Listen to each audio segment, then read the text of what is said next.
Today's conversation is with Mark Fallows. He and I dig into AI and specifically how AI is evolving the world around us, how it will impact the entertainment business, how it impacts children, and a lot more. We also discuss his podcast and his company, and the process of AI modernization and defensive AI strategies. And now, here is Mark Fallows. I was kind of curious, does anyone ever screw up Mark Fallows, the serial the hitman guy, and does that ever happen? No, never. Really? No, never had that. Oh, okay. Yeah. I was like, I wonder if that ever happens, because I get Robert Hansen. There's two versions, one with two S's, the CIA spy, and the other one's a 18-time murderer in Alaska or something. Both now dead, so it's not me. No, I've sometimes had fellows. People go, "Oh, you're related to James Fellows, the writer, the journalist." I've had that in the UK. There's been I was a big runner when I was younger. So there have been a couple of other runners, funnily enough, with the name Fallows. So people have confused me and going, "You weren't that good." I'm going, "No, seriously, it wasn't me. That was a good one." I was gonna say, like, who has the worst? I think I win. These are really bad. Like, yeah, I don't know. Serial killer. You got to tell me about that one later. Well, I was, the funny thing, I've never been single really. Was it some when that was all happening? Sort of story there? I was kind of just picturing like what it would be like if I were single and like girls were doing research on me and like, he's a literal serial killer. Never happened though. Never happened. So I managed to avoid that bit of drama. So, okay, tell me a little bit about your backstory. I mean, I feel like I should know more, but there's just not that much information about your earlier life. So what was it like growing up in Scotland? Well, it wasn't just Scotland. Yeah.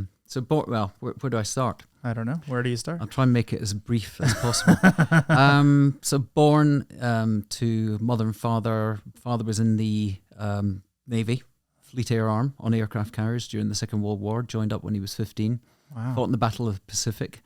I was born 10 years after my sister, probably intentional by my mother, unintentional by my father, who then spent the rest of my childhood pretty much away, either working on board ship or then laterally in commercial airlines. Does that make you a boomer technically, or 10 years afterwards? I probably am on the borderline of Gen X boom. But I've definitely got the mindset of a Gen Xer, I think, for sure. And certainly lived the lifestyle of a Gen Xer. Yeah. But I think if I just look at it from a chronological standpoint, I mean, he was on board ships, traveling around on commercial airlines. So I moved house constantly. So the world we live in today, where we have to be comfortable with change and ambiguity, that's me. It's always been that. I've moved house every 2 years, moved school every 2 years, had to make friends, get in fights every 2 years, wherever you go, different accent in a different country. So England to Scotland, Scotland to England. Everyone thinks you're an outsider. Everyone tries to have a go at you, and you've got to make friends quickly and be accepted. And it went from... Does that make you a chameleon or just good at navigating the situations? Like, did you blend in, or did you just say, screw it, I'm my own person? Or No, I don't think I ever blended in. No, I don't. I couldn't describe myself as someone blending in. No, I think... and then the other big sort of probably life event, I fractured my skull age 6.5. And how's that? I was playing in the UK when you were living on a base with the Navy or the Army. They had a thing called Married Quarters, and it was like a Saturday afternoon. And in the UK, we have a thing called Guy Fawkes Night, Bonfire Night, which going back to the 16th century when they tried to burn down Parliament in the Revolution. There's a very famous movie about this. Guy Fawkes. So we have these bonfire nights, and it was that night, and there was a big party on the base, and I was in the afternoon playing with one of my sort of parents' friends' kids, as you do, going up and down stairs and rolling on your stomach. And I was going up, she was coming down, knocked me back straight down the stairs and cracked my head on some bricks that were building work out on the outside, and didn't do anything about it. I was knocked out and unconscious, came round with the mother throwing water on my face. Didn't tell my mother. That night went to the party, running around like a nutcase as you do when you're age 6.5. And middle of the night, vomiting, concussion, rushed into hospital, fractured ear to ear. Wow. And resulted in a personality change. How so? A complete radical change in personality. From what to what? From a studious, quiet, concentrating, did well at school in those first early years, to being disruptive, couldn't pay attention, couldn't remember anything, had an inability to spell, essentially dyslexia kicked in, probably at that stage. Absolutely disruptive, always bottom of the class or close to bottom of the class. But it lasted about 7 years, and gradually I came out of it, fortunately, around the time of about 14, 15, when I was having to sit exams. But it was dreadful. I mean, I had real problems during those early years. So that was a major... And behavioral as well, or was it... behavioral in terms of disruptive, not doing as I was told, not paying attention at school, not in any way violent or anything like that, but just more hyper. I suppose right now people would have said, "Oh, you've got ADHD," but back then there was nothing. So there was brain damage. I was taken to see a psychologist. Had double vision for about a year and a half. Wow. I was bleeding on the brain. All those things affected me and my ability to learn. Changing school, changing a curriculum as well. Ability to retain information. It's amazing I ever got anywhere in life. But that was certainly quite pivotal. And aligned with that, then there was going to the different schools. So Scotland. That can have helped. Well, Edinburgh, Glasgow, the north of Scotland to a place called Elgin, Lossiemouth, another base, down to England, a place called Bedford, a place called Chester near Liverpool. And then my dad went to Iran, and I got sent to boarding school at that point. And that was just before the revolution in Iran. So then I was going out to holidays in Iran, in Tehran, where I got into some trouble being wearing, at the time, in the sort of the late 70s, around 77, 78, I had all these this denim jacket with punk memorabilia on it, but also a patch that said US Army for some bizarre reason. Got chased through the streets by a policeman and these kids in Tehran. Fortunately, I was a good cross-country runner, so I managed to outrun them and found my way to a friend's house who was his dad was an Irishman, and basically told him... that patch right off. Well, no, he told them where to go, but it was pretty hairy. I mean, being chased through the streets of Tehran by a bunch of kids and a policeman. I bet. Yeah, it was pretty memorable. That could have ended very differently. It definitely could have done. So not long before the whole Khomeini returned to Iran, the Shah departing to Paris, my parents sort of came back. My dad joined an airline in the UK, and I came out of boarding school and finished my schooling in a place called Carnoustie, which is just north of a place called Dundee, and then headed off to, I suppose, university. So yeah, it was interesting times, lots of change, and uncertain as well. And I think partly, although I passed my exams, I did okay at school, but I dropped out. I got kicked out twice. Started out in engineering, had always an interest in sort of technology and where it was going to go. Started it, but just was wayward at university. Got kicked out for failing my physics. Then got into do business studies and marketing. Got kicked out of that again from combination of discovering both running and wanting to be an Olympic runner, but at the same time loving to go out drinking. Those don't mix very well. Different girlfriends, combination of women, wine, and running, and then trying to do well at university. It didn't work until I managed to, probably about the age of 23, got my girlfriend pregnant, and we decided to go ahead and have the kid. And that's when I went, right, you got to buckle down, and you got to finish this degree, and you're going to have to get a job, which I ended up doing.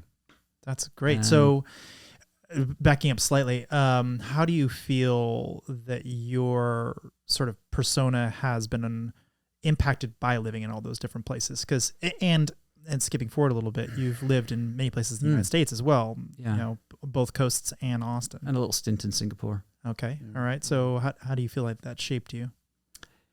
The upbringing. I mean, I suppose when it's your default conditioning is to be comfortable with change, and you're almost conditioned to expect it.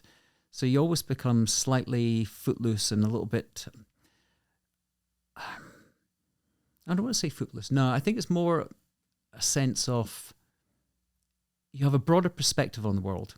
So particularly, I'm going to boarding school as well. When you go to boarding school in the UK, you meet everyone. My best friend was a Jordanian. When I finished school, I went and spent the summer in Jordan in 1980, in Amman, and traveled around the country with him and experienced Ramadan.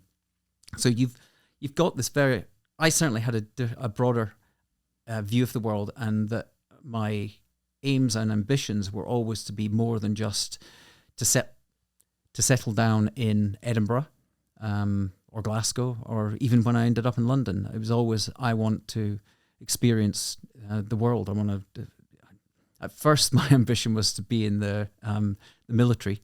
While I was going through engineering, I thought, well, if I combine that with applying to the Royal Air Force, that would be a good combination. But I failed my interview with what was called the Admiralty Interview Board, because I read them an anti-war poem called Mighty Earth. Maybe not the best choice. Which did end up with a very nice letter from them saying, we think you've got a great future ahead of you and clearly ambitious and with great physical attributes, but we think that your creativity might be better or well sort of directed at some different industry. Huh. So that's nice of them to write it personalized. No, it was very good. Yeah. It was a lovely letter that I've got to this day. Uh-huh. But I had obviously these ambitions, and my early interest in when I was going through my business studies and marketing became advertising. And I happened to be sharing a flat at the time with my girlfriend before she got pregnant with a guy who was a copywriter for an agency called McCann Erickson. Funnily enough, where I ended up in New York working for McCann. And his love of copywriting, and I loved art at school. It was one of my strengths. It introduced me to the world of advertising, and that became my focus. Now, when I left university, I didn't get a job with in an ad agency, but I had to get a job just to cover the bills and cover the rent for myself and my partner and our kid. And that was with Kellogg's selling cornflakes going up the northeast of Scotland.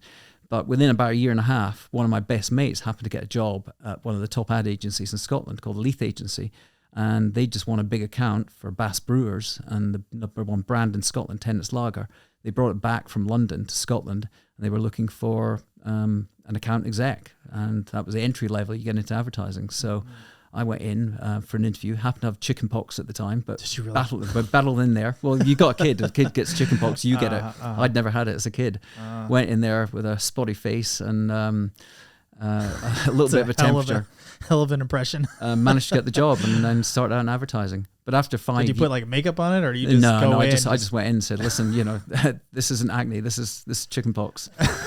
And I managed to sort of obviously tell a good story and impress them, and I got the job. So 5 years in Edinburgh.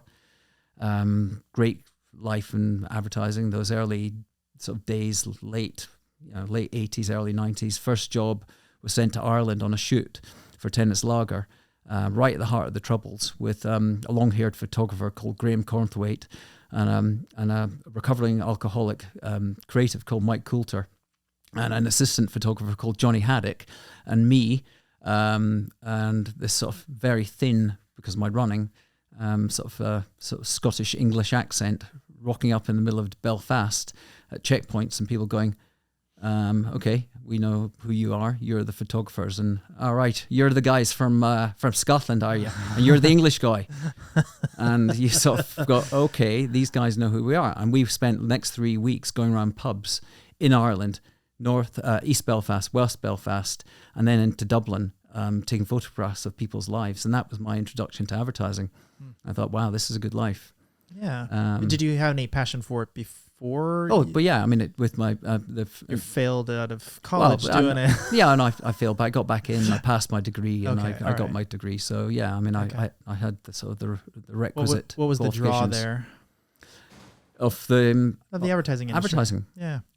Well, if you think back, I mean, American advertising and UK advertising are very different culturally. America's much more about comparative, Pepsi versus Coke, Wash is White or whatever. It's all about product proof demonstration. UK, it's much more about humor. And it's always been some of the great campaigns and sort of great creatives. Not to say that there isn't great, like Got Milk campaign, Goodby Silverstein, one of the great classics. There isn't humor in American advertising, but British advertising has always been a bit quirkier and a bit more off the wall and a bit more similar to the television, social realism. And just the advertising in Britain in those days when I grew up in the sort of the 70s and 80s, it was just aspirational. And it was great storytelling, and it was highly entertaining. When people said the best entertainment is during the commercial break, that was true. So I loved ads, and I could remember them, and I could talk endlessly about them. So I wanted to go in there and make ads, but you don't go in making ads when you're the account exec. You're looking after the client. So my ambition was always to be moving more into the creative department, and gradually through time, using my sort of interest in digital, I managed to sort of end up in what was called creative technology. So you mentioned a little bit about the culture between the two, but since you've lived in multiple places now, how do you perceive the different cultures in these different places? Like how, if you were to try to compare and contrast them, the proof is in the pudding. So this is an America thing after all. We have to just put them against each other. We have to pit them, just like you just said. Do you mean advertising, or do you mean culturally what it's like living in? I actually meant living in the different places. Like when you think about living here versus living there, like what are the things that stand out to you? I have probably sort of in a very convoluted way, sort of not directly answered your first question, but I ended up in New York. I always had ambition to work in the US. From when you work in advertising in London, the only other place you can go is the US if you actually want to experience something that's bigger and sort of bolder and better. So that was always the ambition. Initially, I came to San Francisco because of a boss I had called Casey Jones, who brought me over during the dot-com boom and so around 2001, and ended up running the Nokia and Oracle accounts for Gray in San Francisco. But that was only for a couple of years, and then ended up going back to the UK. But then 2010 came to New York for McCann. And the big draw, it always was just the scale of the budgets, the fact that you're dealing with headquarters in most instances. So yeah, you can work for big brands in the UK that are UK based, but if you want the global brands, if you want to be right at the heart of the decision making, you've got to be in pretty much New York, where whether it's whether it's Pepsi, whether it's Coke, whether it's MasterCard, whether it's another example of a big brand, General Mills, for example. They're all going to be US based, so you want to be at the heart of it. The other big thing as well is when you're working in the UK, just generally culturally, and you've probably heard this from other people, there's an attitude, and it's very much almost a Scottish attitude as well as an English attitude. But people aren't always out there to say, if you've got an idea, it's not like, great, how can I help you? It's much more. There's much more of a positive, optimistic.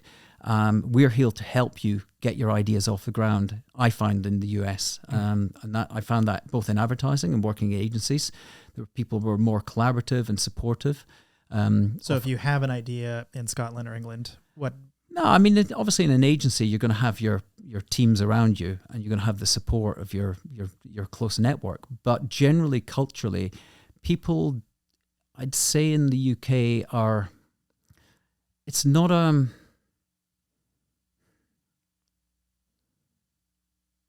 don't want to say it's not they're not pessimistic, but it doesn't celebrate.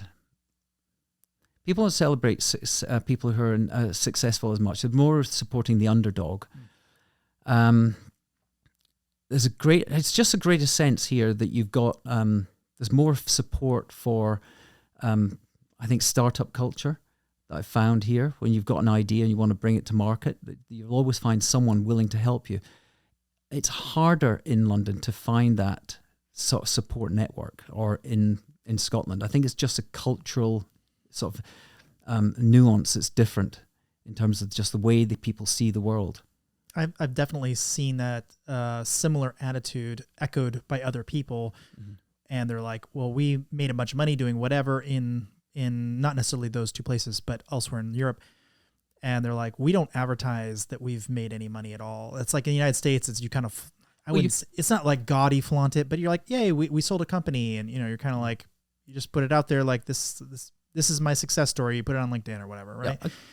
But they would absolutely not want to do that, because the surrounding population would be like, what horrible things did you do to accomplish this task?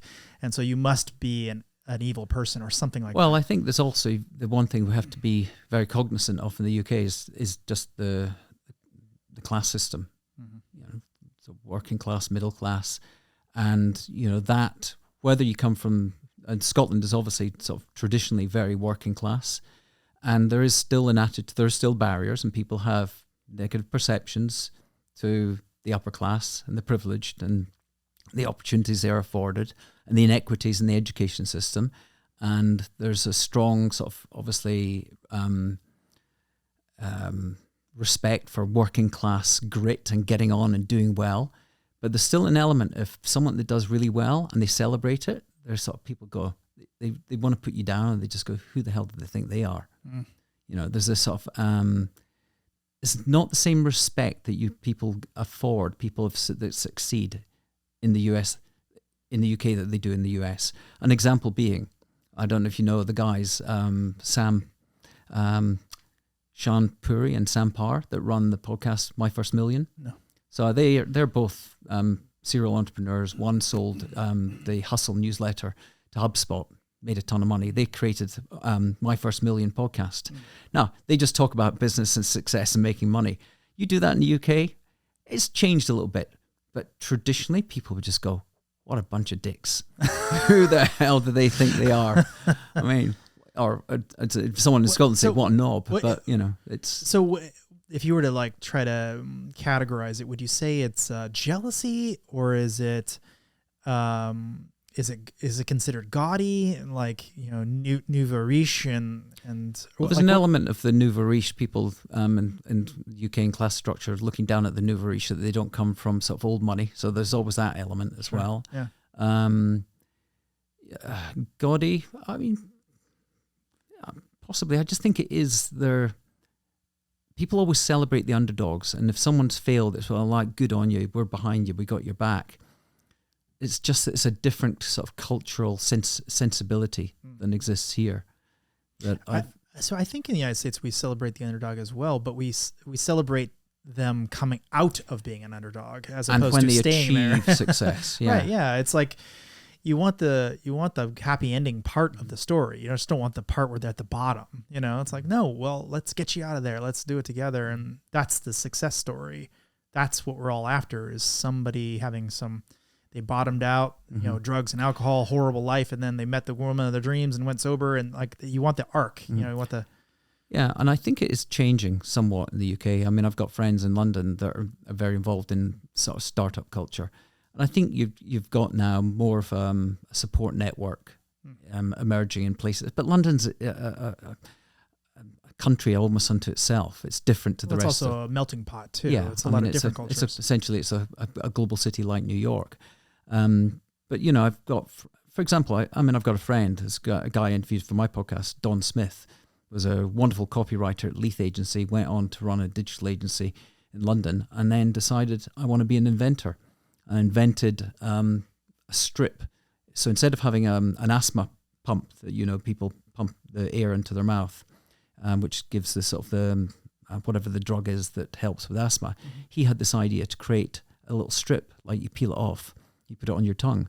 And he had real problems getting that to get to funding. Now, if he'd done that in the US, I think he would have got to market much quicker than it's taken him now. He's finally got funding. Well, the FDA, that's a whole other thing. Well, aside from that, but in terms of, you know, getting, just say, investors and the VC market, I think his storytelling ability, if we think about Elizabeth Holmes and what she was promising, what Don has done with his One Hailer, which is what it's called, as a master storyteller, an amazing creative, great designer, has built something that I think would have been all over the news here in the US, but is still now just in early development in the UK. And I think it is to do with the combination of startup culture and just people's perceptions to people that have got a good idea. And they're like, oh yeah, who do you think you are then? So there's this attitude of like, you're getting too big for your, or I'd be saying in Scotland, too big for your britches, your trousers, or your boots. So, you know, stay in your place. You know, who do you think you are? Don't rock the boat.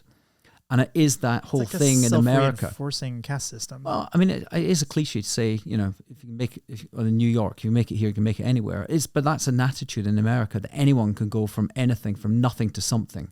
That is not the culture in the UK. You face barriers all along the way of getting jobs. Which school did you go to? Which university did you go to? Now, I know that exists here in terms of Ivy League as well. To some extent. But not to the extent in the UK. It has changed, obviously. But, you've got the probably the industry that breaks with the norm the most is advertising, because people will come from working class. Some of the greatest creatives ever have been from working class backgrounds. Absolutely. Banking, some of the best traders come from Barrow Boys in the East End of London. But traditionally, the UK has more barriers in terms of moving between social classes, partly because of the schools you go to and the systems and the expectations of you fit in here and don't rock the boat. Interesting. And that is not the system in the US. And that was always a massive appeal to me, to come to a country where the social mobility was endless. I do not have a degree, as an example, and I'm about as high as you could possibly be in my industry, because it just doesn't matter. Like, my industry only cares about whether you know how to do things or not. If you don't, then you're just going to fail. No one's going to hire you, and you're just done. Mm-hmm. But if you can demonstrate that you are the only person who knows how to do something, because there's a lot of brand new things in security. It's always the cutting edge. Who cares if you have a degree or not? Like, the guy who taught me how to be a security guy was a art history major. Like, he completely way out of left field. Like, it has nothing at all to do with computers or security or anything. And I think when I look at the vast majority of professions, doctors and maybe lawyers aside, maybe engineers, maybe there's the three, right? Dentists or whatever. Aside from a handful of things like that, like, I just don't see the point. Like, it doesn't actually matter. What matters way more to me is if they've got any experience, if you've done it before. And so I'm willing to hire someone into an intern position, but I'm going to have to train you from nothing, basically, because school didn't teach you anything. I mean, they're not going to give you the hands-on experience that you need. And oftentimes it's wrong information or very old. And I know that because some books that have been written about some of the topics I am very familiar with quote me from 10 to 15 years ago. I'm like, whoa, that is very old information. That is not, like, we know a whole bunch more now, right? Like, things have evolved a lot. I mean, I'm grateful that people come to me and like, hey, I learned a lot from that thing that you wrote all those years ago. But I'm like, wow, like, I got to retrain you even on my own stuff. You know what I mean?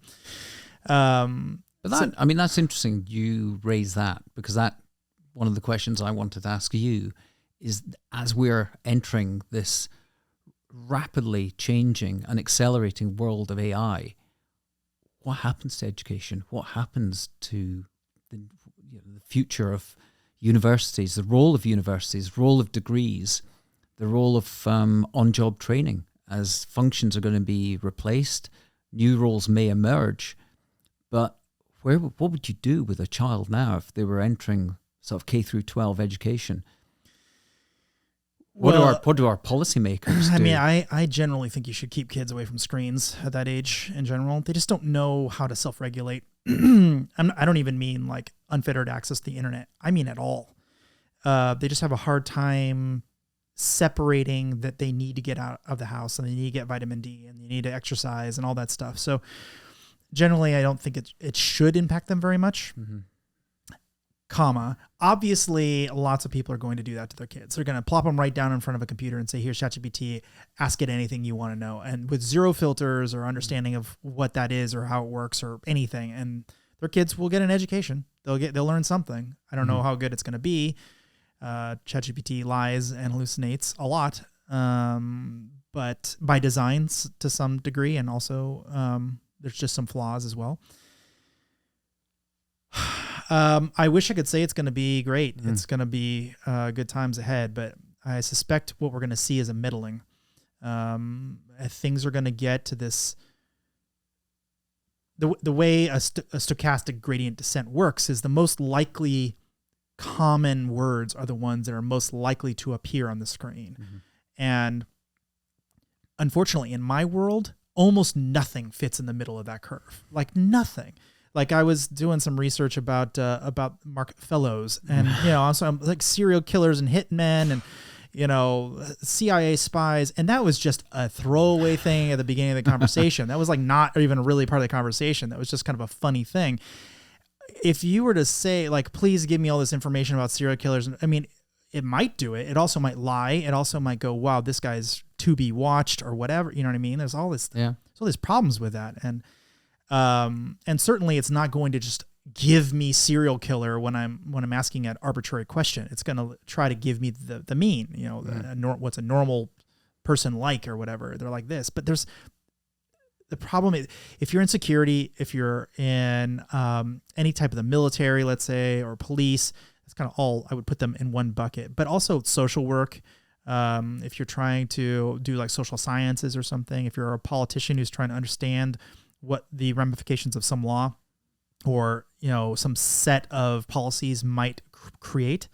And there's a whole bunch of variants of that, like architects, like they kind of need to know what the population is going to be like, right? And I don't need a stochastic gradient descent of what the population is. I need to know what the actual population looks like in this area, because if I do this thing, I might directly impact people negatively in this area.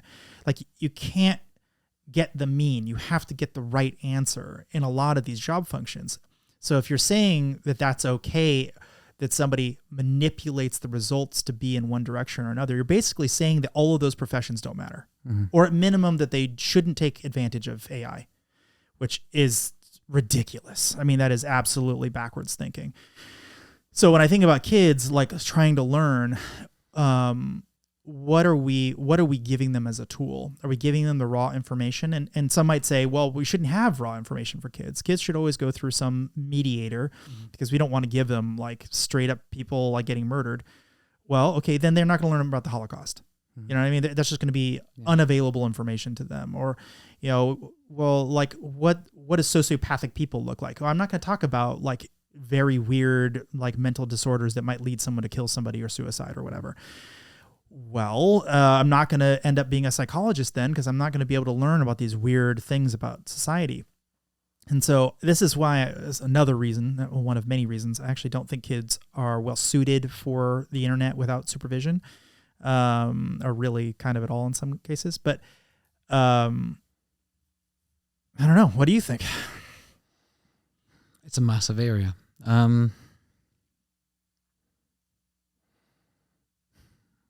I think right now, I mean, the point you're making about whether it be politicians or whether it be scientists or psychologists using it as a tool is completely different to the situation we're facing as parents and educators and as policymakers in education, going, well, we don't know what a 10x increase in its IQ is going to mean when it gets to 10x of, if it's just below Einstein now and it gets to 10x, what does that mean? What are its capabilities? Will it hallucinate? Will it stop hallucinating?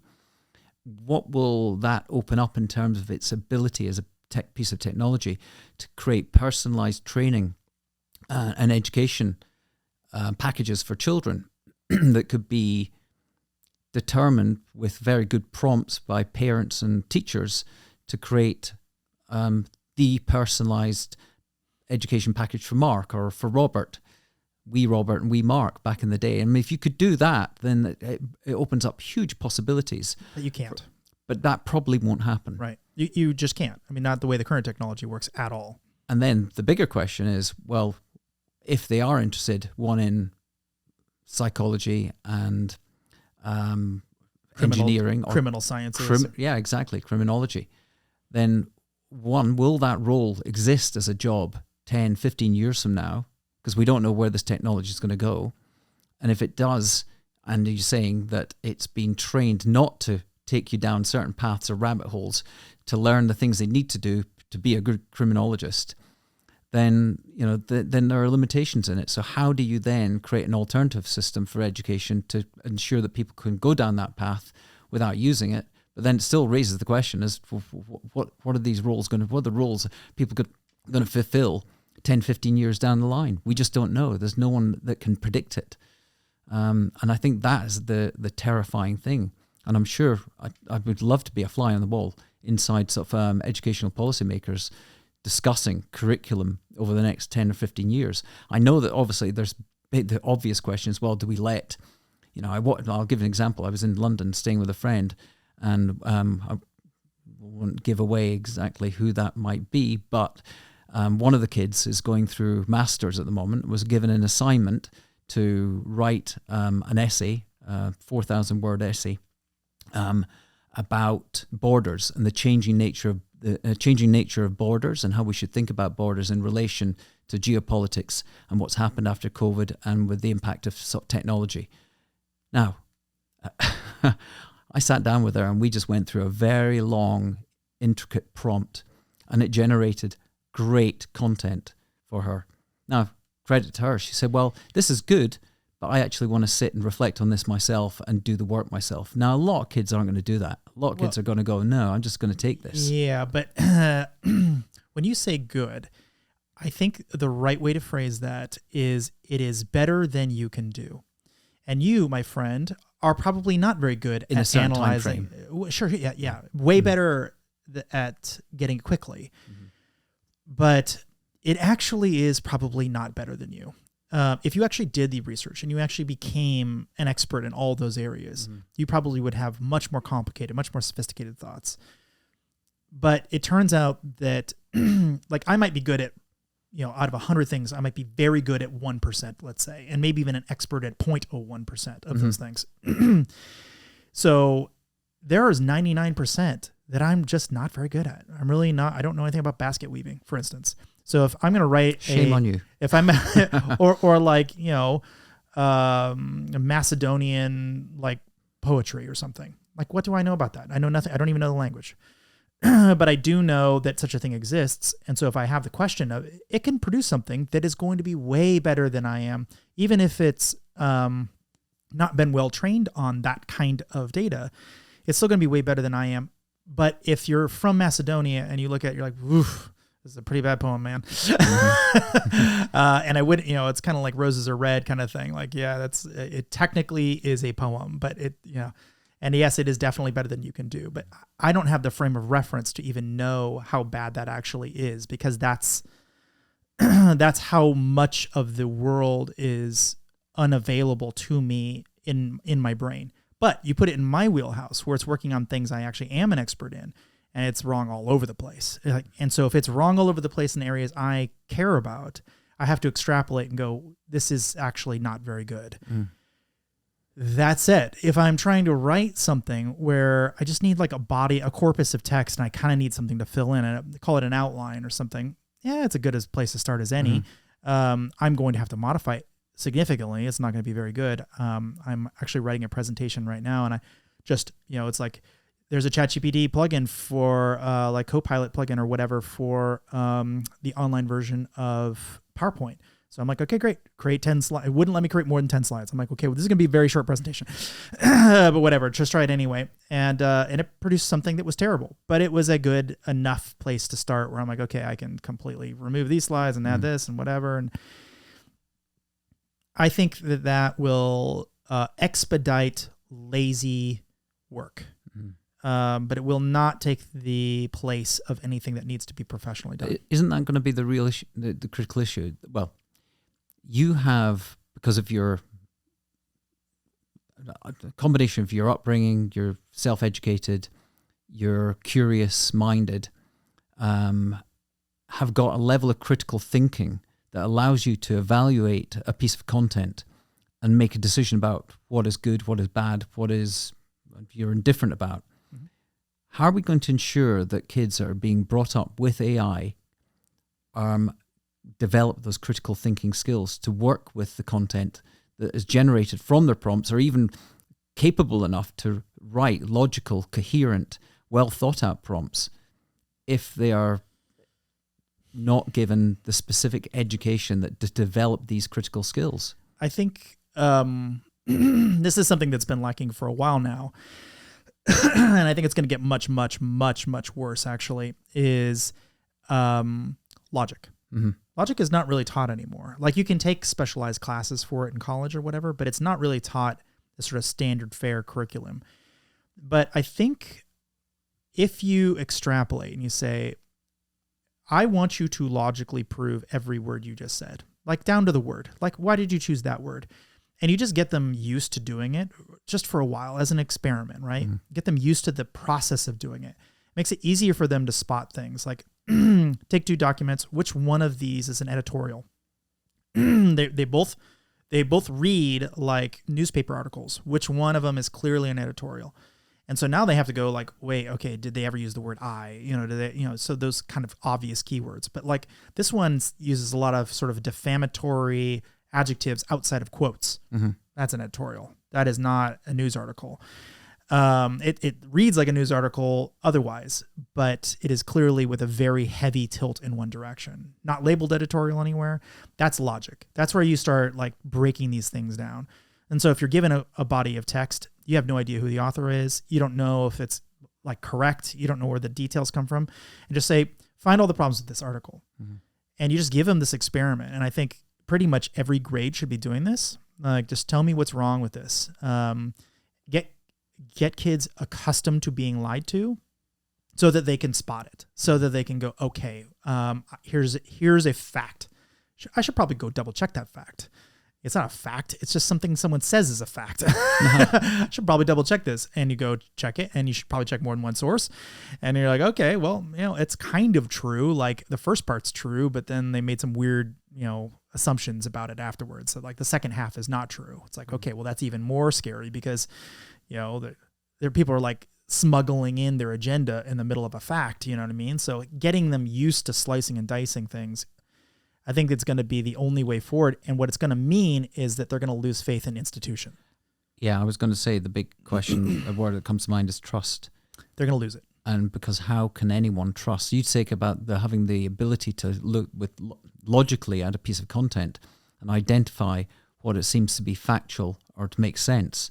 When people don't believe necessarily a truth or a fact to be a fact, and it's just misinformation to one person and information to another. Mm-hmm. We're going to live in a world of utter confusion and complexity. That's why we need to teach it. It's got to come from the bottom up. The existing adults are not going to be able to be taught, unfortunately. They're just going to suffer from a lot of misinformation. But kids, there's still time. You can still get them in front of this problem. However, we have to be prepared for the downstream effect of that, which is that they're going to lose faith in institution. They're going to lose faith in their teachers. They're going to lose faith in religion. That's already happening. It is. I think last certainly year... happening in this country. It's certainly happening in the UK. Last year, I think, was the very first year that there was more people who... I might get the stat slightly wrong, but more people say that they are not religious or not actively religious or something than religious. I forget how they phrased it, but I think that is, and that it's accelerating. Well, whether it's atheist or agnostic, but or spiritual but not organized or something. There's some way that they demarked it, but it was larger than it's ever been. And that was maybe 2 years ago or something, maybe longer. I don't know. Anyway, I remember reading it because when I was thinking about it, I'm like, okay, but what is the cause of that?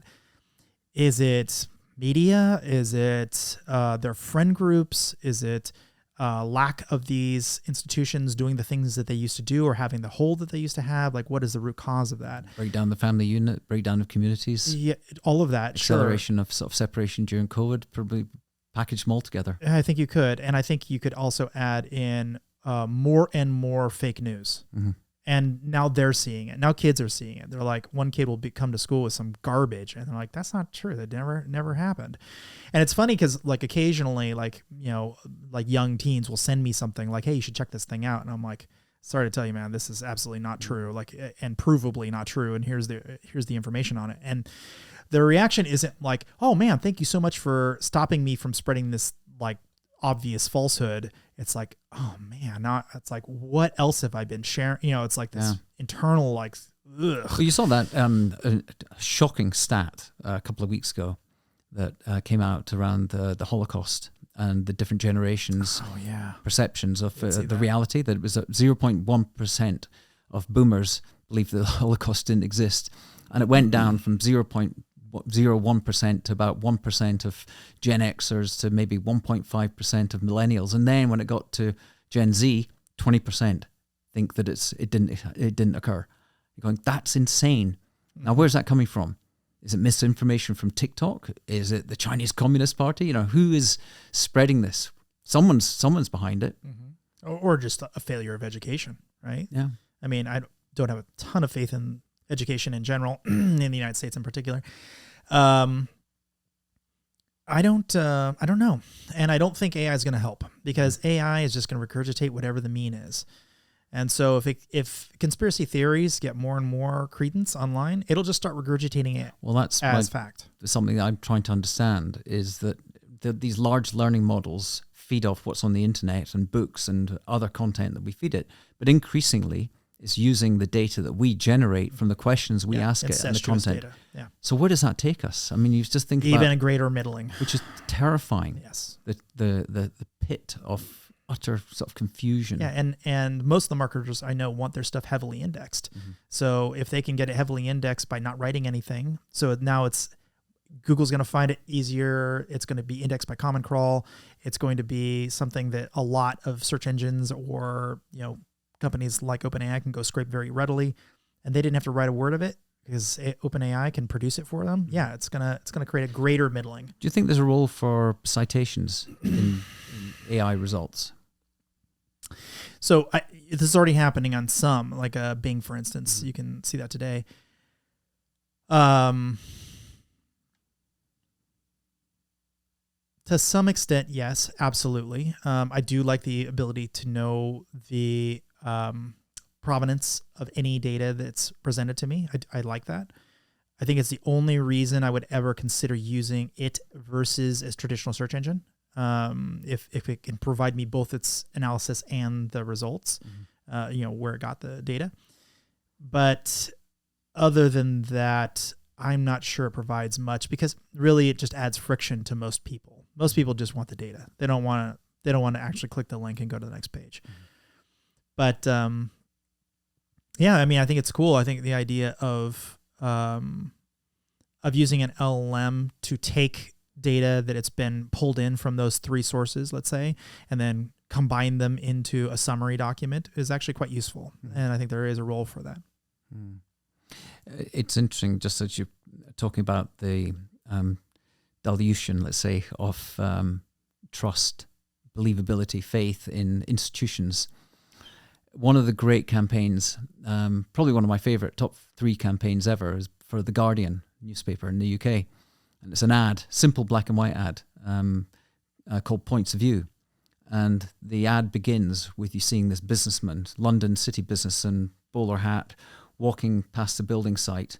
And you see the skinhead, shaven head, kid looking like he's about to mug him, running at him, angry face.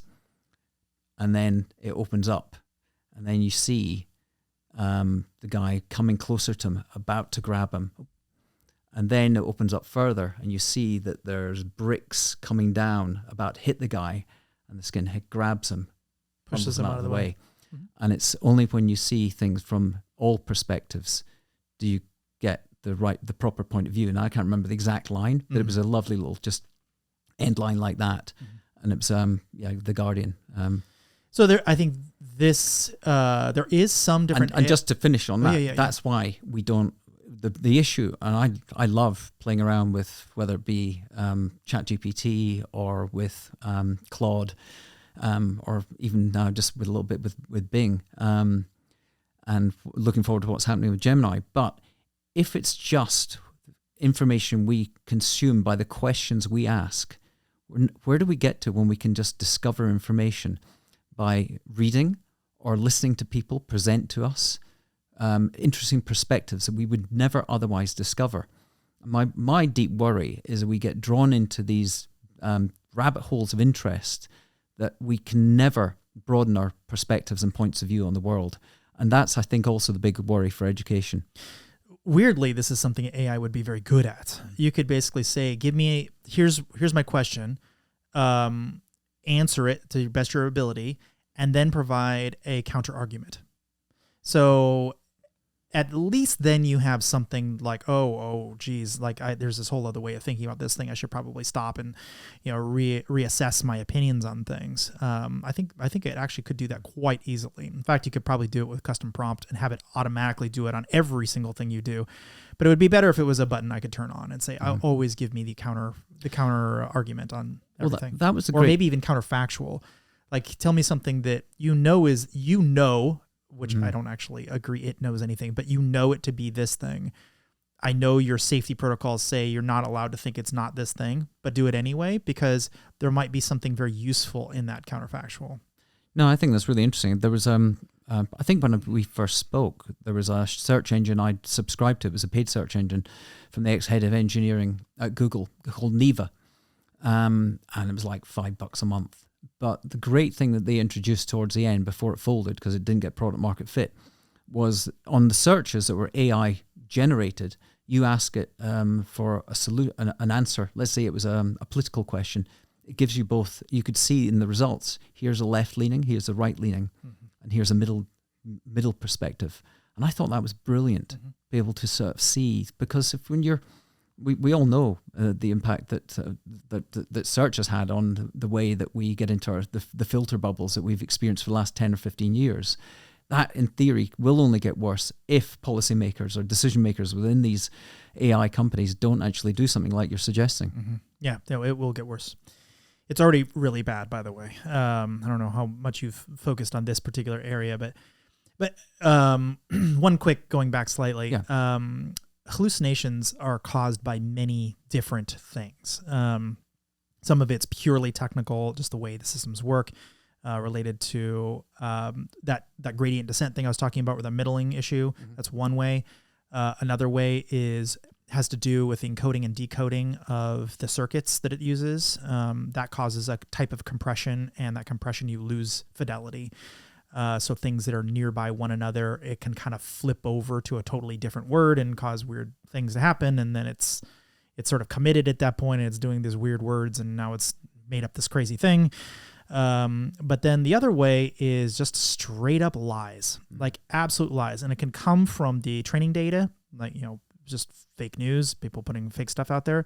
But it can also come from weights in the system where the manufacturers themselves have introduced something that is absolutely not true about the way the world works. The common one that people mention, like this is mentioned in the alignment problem as an example, but would be like, let's say I want to have a story about a doctor doing a whatever. Well, it's always going to pick a male doctor by nature, because if you look at the average of doctors across all media and all writing and all everything everywhere, it's predominantly male. It's not that there can't be women doctors. That's not the thing, right? It's not saying that that's not possible. It's just that it's picking the mean, right? That's what stochastic gradient descents mean, is you get that middling. But if you lie to the system and say that there's an even number of men and women who are doctors, and you give it that lie, then it will indeed say that there's an even number of men and women. But the question is, what happens? You're just saying, like, I want to make it equal. But you don't know what that does. Like, what is the downstream effect of any given change you make to the perception of, not the actual reality, the perception of reality? And so people who are really focused on the alignment problem will say, well, yes, but we want the world to be a more equitable place. It's like, okay, I get you. I'm on the same page, and I actually agree with that. What I don't agree with is lying.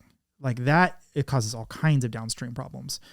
Like if I was trying to make a bet and try to put some money into a pool of like home loans or something, and the system lies to me and says that there's an equal number of people from one class and another class in there, and I'm like going to go, wow, well the lower class is much, much less likely to pay back their home loans. This is not a good bet. Or if I look at the real data, there might be just tiny amount of people who are not going to pay their debt, and therefore I would normally, under normal situations, I would put a bet down on that. So if the system lies to me, I'm not going to make the bet. The people who would pay their loans back are not going to get my money, and the people who wouldn't pay their loans back aren't going to get my money. So everyone loses. And that's all from one tiny little lie. So the thing is, we don't know what these lies do to cause additional hallucinations beyond the obvious direct lie that they're being told by these weights. And I'm very concerned that people are going to treat this much more like it's real, live, real. This is straight from the internet. This is what it's been told to do. And that is actually not true. This has been heavily modified. So my question is who would be responsible for generating those lies inside OpenAI. Well, in the case of OpenAI, yeah. they're the ones who generate those lies. Well, the second set of lies, the first one where it's training data and the data itself is wrong. There's a kind of lie in the middle there, by the way, which is if I choose that this training data and only this training data is the data I'm going to use, but there's this whole other set of training data that's, unsavory or outside of what I like or whatever, then it will naturally believe that this is the way of the universe, this is the way of the world. And it'll be, not completely wrong, but it won't also be right, if that makes sense. It's this subtle lie. So what's the motivation behind creating content on training data based on lies? Where's the value for OpenAI? I'm not in the room with these people, so I actually don't know their direct original reasoning, but everything I've been told is it's a safety problem. They believe that it's unsafe to tell people that this is going to be a male doctor, statistically speaking. That is unsafe. Or the actual examples would be like, well, we shouldn't exclude women from the job role or whatever. And it would try to do that. And in fact, if you said this doctor is a woman and you're like, let's role play or whatever, it would quickly forget in the old system and say, oh, you mean Mr. So-and-so. Yeah, but in reality, I mean, that's not a massive issue. Whether traditionally doctors have been male and probably white, and increasingly when you go to the UK, they're not male and they're not white, then what does it matter in relation to what it generates and something like that? I can understand the concern with something over financial data, and I'm just using it as a very simple example. But yeah, something like that I could understand to project a much more equitable view of society, and maybe unpack some of the more traditional biases that have conditioned society. And I can understand why maybe they do that, but I deeply concerned when you start talking about financial data, and that everyone can lose because of the... Well, and not just that. So this is already, this isn't caused by lies. This is actually caused by the stochastic gradient descent problem. So a different type of hallucination, where you will have black prisoners who will get an unfair amount of less likely to be able to be released on their own cognizant from the prison system using these AI systems. And but statistically speaking, it actually doesn't make sense. Like they're kind of equal or whatever ratio they're at, but it's not that ratio. Like they've got it wrong. And so they're relying on these systems instead of just using straight up like normal statistics like you'd expect. They're using these AI systems to create these expert systems to try to predict the likelihood of a thing happening based on this massive data. And it's wrong. It's absolutely wrong. So I guess where I'm getting to is... But wasn't that happening even going back to the times of the financial crash? This has been happening algorithms have been going on doing that even before the AI that we're experiencing today. Yeah, well, it's all very similar problem, though. Yeah. So where I would get to in this conversation is there are a lot of professions that probably just shouldn't use AI. Like just at all. Just really shouldn't. And good luck convincing them of that. But the fact of the matter is they're going to get very bad results. But if someone wanted to be a contrarian and say, well, actually, Robert, if you take AI out of the equation, people are going to have their own innate biases. And if it's a decision made by a human, and let's say a board of governors of a prison, they might bring with them bias about the propensity to commit a crime again against a white prisoner versus a black prisoner versus a Latino based on their upbringing. So isn't the argument to bring in, apply the technology that can overcome those innate biases that people have? Yeah, absolutely there is. And it has absolutely nothing to do with AI. It's just basic statistics. There's other ways to do it. But this might be a good time to talk about your company. Okay. Because, well, first of all, why don't you just tell us about it? Tell us about the Fabrica. Well, when I left McCann, I'd become disheartened with large ad agencies, with a moniker called Truth Well Told, and it felt more like something else well packaged that wasn't truth.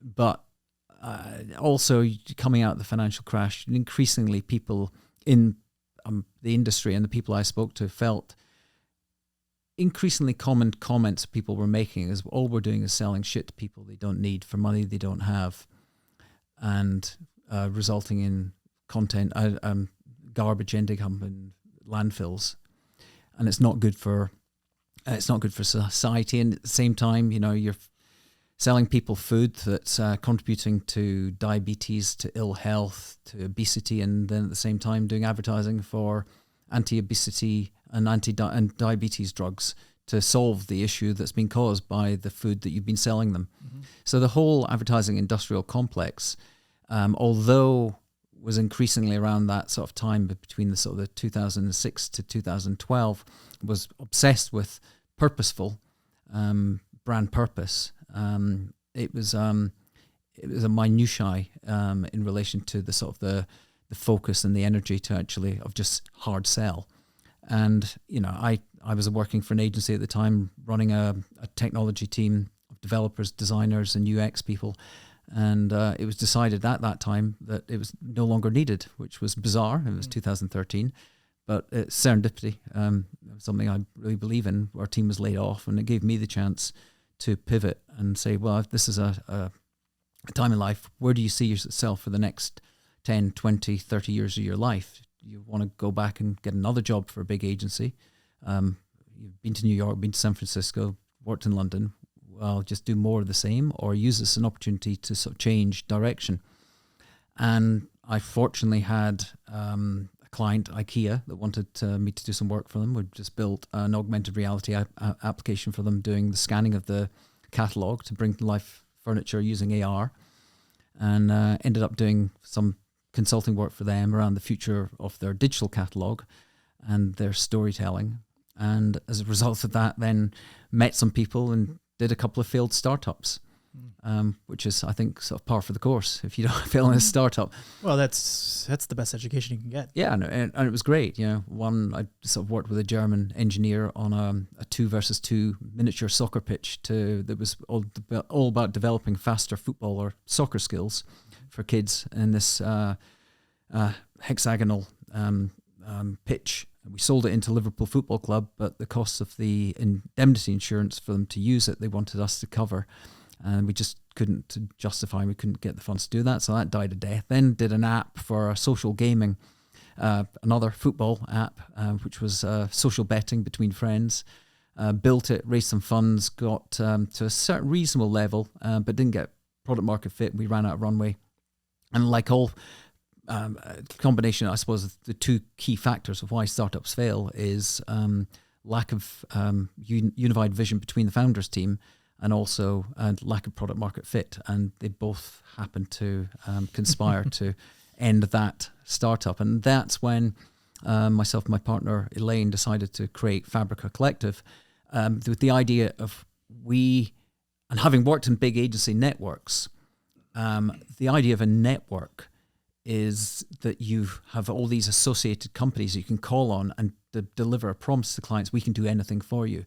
You need an app, you need a website, you need a TV campaign, you need some PR, you need an event. We've got people who can do it, but it's just a collection of companies with different profit centers, all competing for a slice of the client's budget. And I had this idea. She came from a UX and technology background, working companies like Adobe and Google. My background is storytelling and strategy and understanding how to deal with clients and understanding what a good idea is. We thought, well, why not we just create a company where we can tap into our network of people we know around the world who are all skilled in their own particular area, and create a genuine sort of collective. So it's just us in the center, maintaining relationships with clients, and then being able to deliver to the needs of whatever the client requires.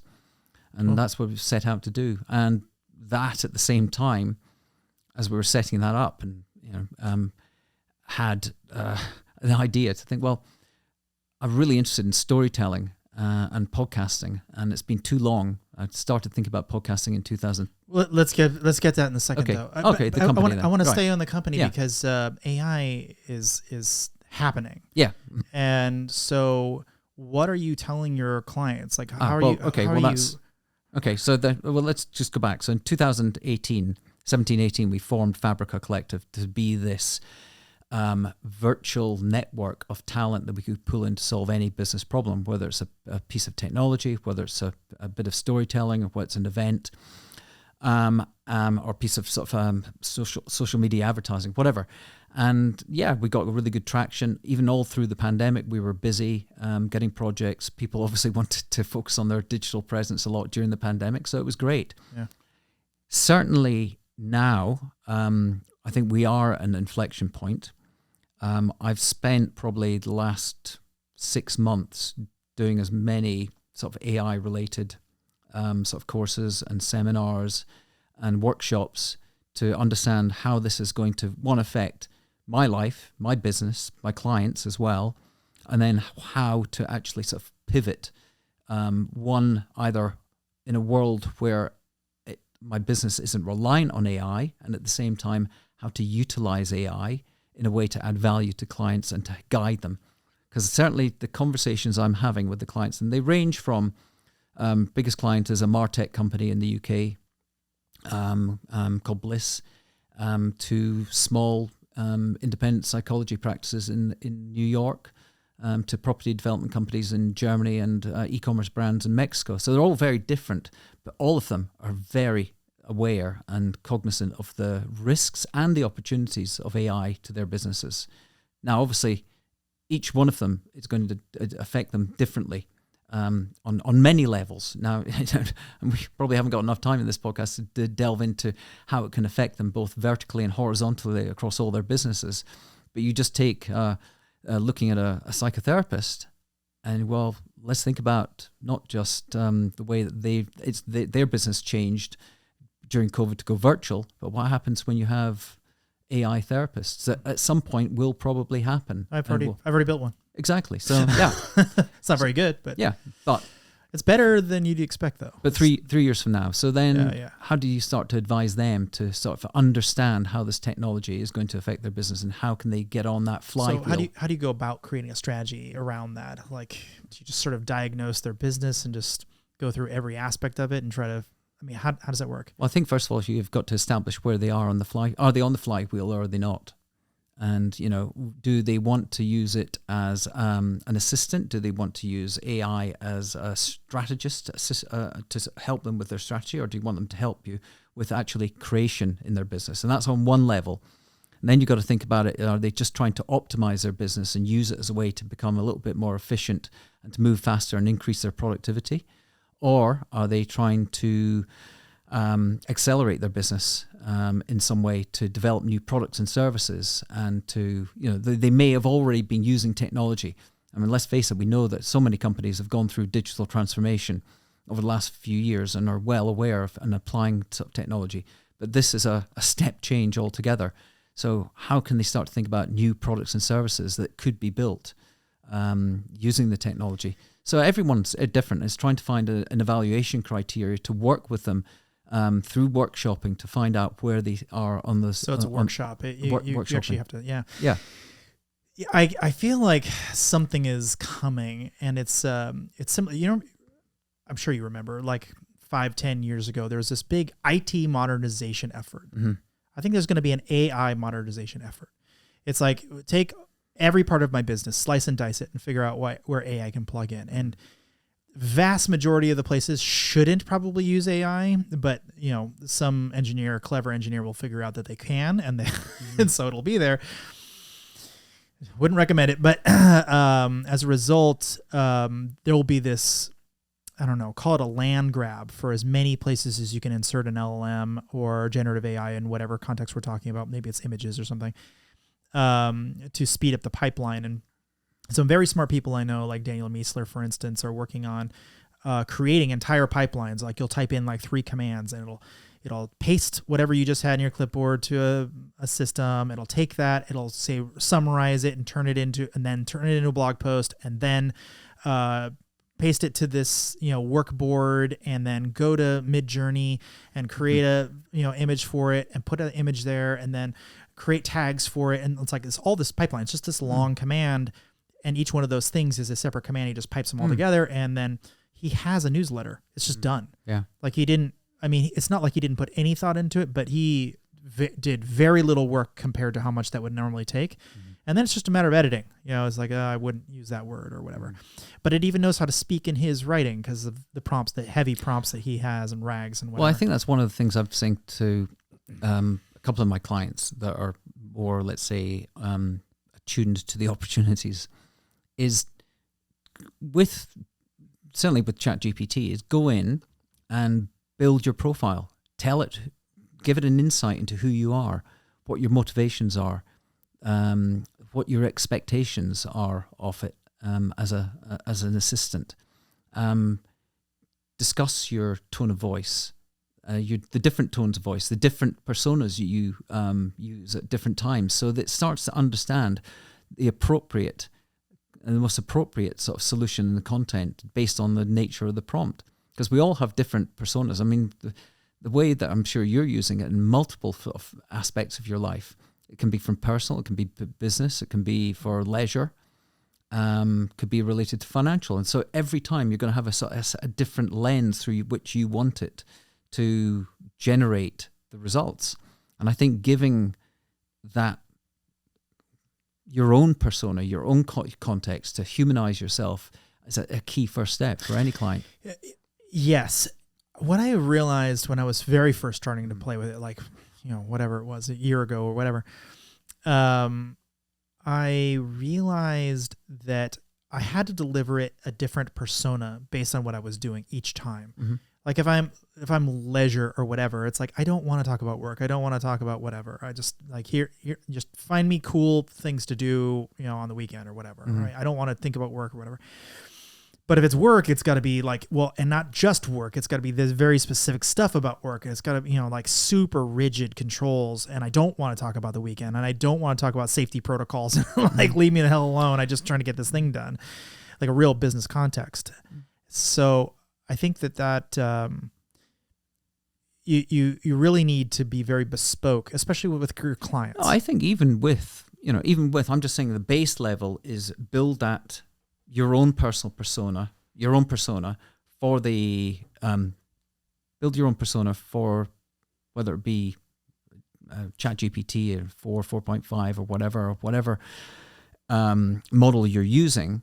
But when you're giving it the actual prompt, have a structure around it where, yes, you have to define the role you want it to play. Yes, you have to give it a very clear set of objectives. Yes, you have to set your expectations to what you want the outcome to be, and you have to set boundaries for it. Don't go here. I don't need this. And yes, in certain instances, give me a justification of why you recommended what you recommended.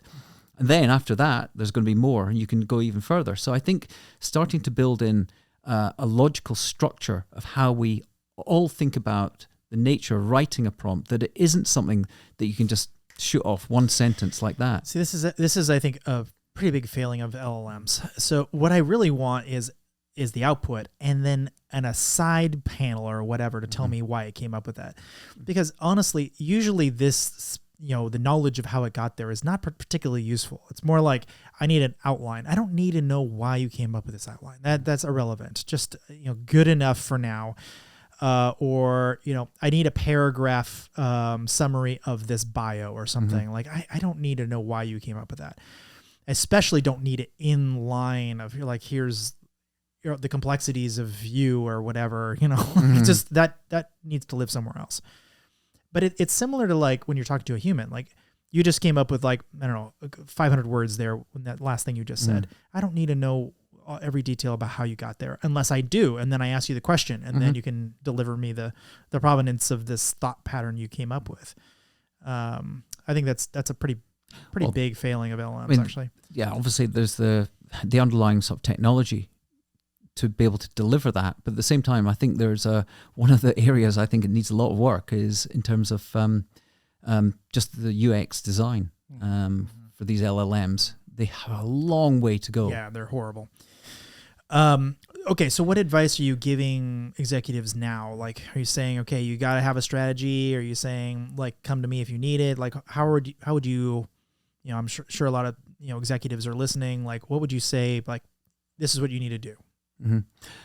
Well, I'm not putting anything on the website at the moment, because one of the issues I've got is, how do you take something that was built and has evolved over the last few years and suddenly take a massive pivot when you go, okay, this is where I want to take the business in the future. But at the same time, there's going to be a transition period where, let's face it, reality of doing things like brand consulting. And for example, I was in New York in September running a 2-day workshop with a client there, interviewing all their team, their executives about their vision, their mission, ensuring there was alignment, doing an actual sort of workshop with them a lot around getting them interactively working on vision boards, their value sets, all these things that we've done in advertising for years. I think that's all ultimately going to evolve into some sort of GPT. Mm-hmm. And there's already one there called the brand therapist. It's not bad at doing it, but it's only going to increase. So I think businesses like agencies, in terms of brand consultants, they're going to have to evolve to somehow work alongside the technology. So that's one thing. Even just building sites, it's so easy for a client or anyone to go in there and just give a very specific prompt and generate a site. Now, it won't necessarily have all the bells and whistles and the interactive features that someone would build if you were custom coding it. But at the same time, there's a large part of the market that's going to go away. So I know, like, my business has to sort of change and evolve over the next few years, and the services I offer has to change. So it's the conversations with existing clients I've got to road test where there is a propensity to embrace AI, whether it be to transform, to accelerate or optimize their business, and then understand how to work with them to help them, either through the workshops I can do with them or bringing in experts that they may need from my network. Like, say, someone like you, I could say, well, you need to speak to Robert Hansen. If it's going to be about ethics and maybe around security, this is someone you should speak to. I don't want to be the person trying to give them all the answers. My belief is knowing enough people in my network to be able to say, these are the 3 people you need to speak to get trustworthy, authentic, and sort of valuable advice and direction. What about like a defensive AI strategy? Because I think we're talking about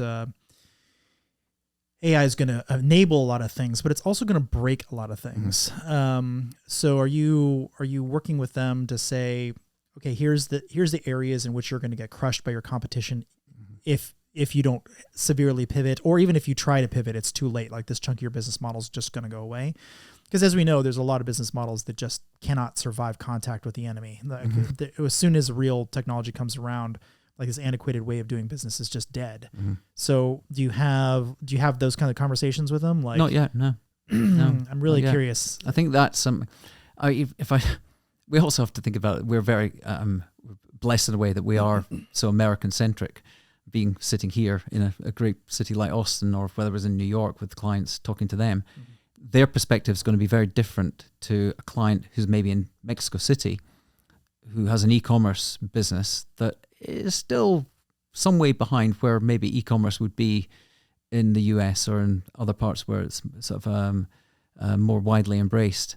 So I think you've got to, well, I certainly have to judge them on the basis of where they just are as a business technologically. And it will be the US clients where you've got to think about it from that perspective. But to be perfectly honest, no, that has not been a conversation yet. I'm really curious. And I think it's probably, seems like it's going to come. It's going to you're going to have a defensive AI strategy as well as a brand strategy. Well, I think if we take the example of psychotherapy, and I've got 3 psychotherapy clients all doing slightly different work in terms of their areas of focus, from psychopharmacology to CBT and DDP, I think it is DDP. If they are not moving fast and staying on pace with whatever is, from a regulatory standpoint, allowed, there are going to be other businesses that come in and steal their clients, either undercut them in terms of financially to be able to offer the same level of services more conveniently, with agents. And maybe it's going to be a combination of your therapist plus an agent in combination. It'll be new creative services that will emerge.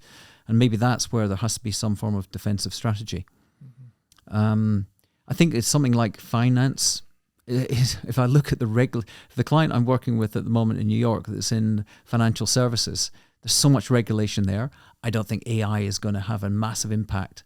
I mean, it's bad enough getting through their firewall with sending a link to a staging site that they have to get approval to look at through their the bank that they work with. That's hard enough at the moment, just doing simple things. You think it's just insane.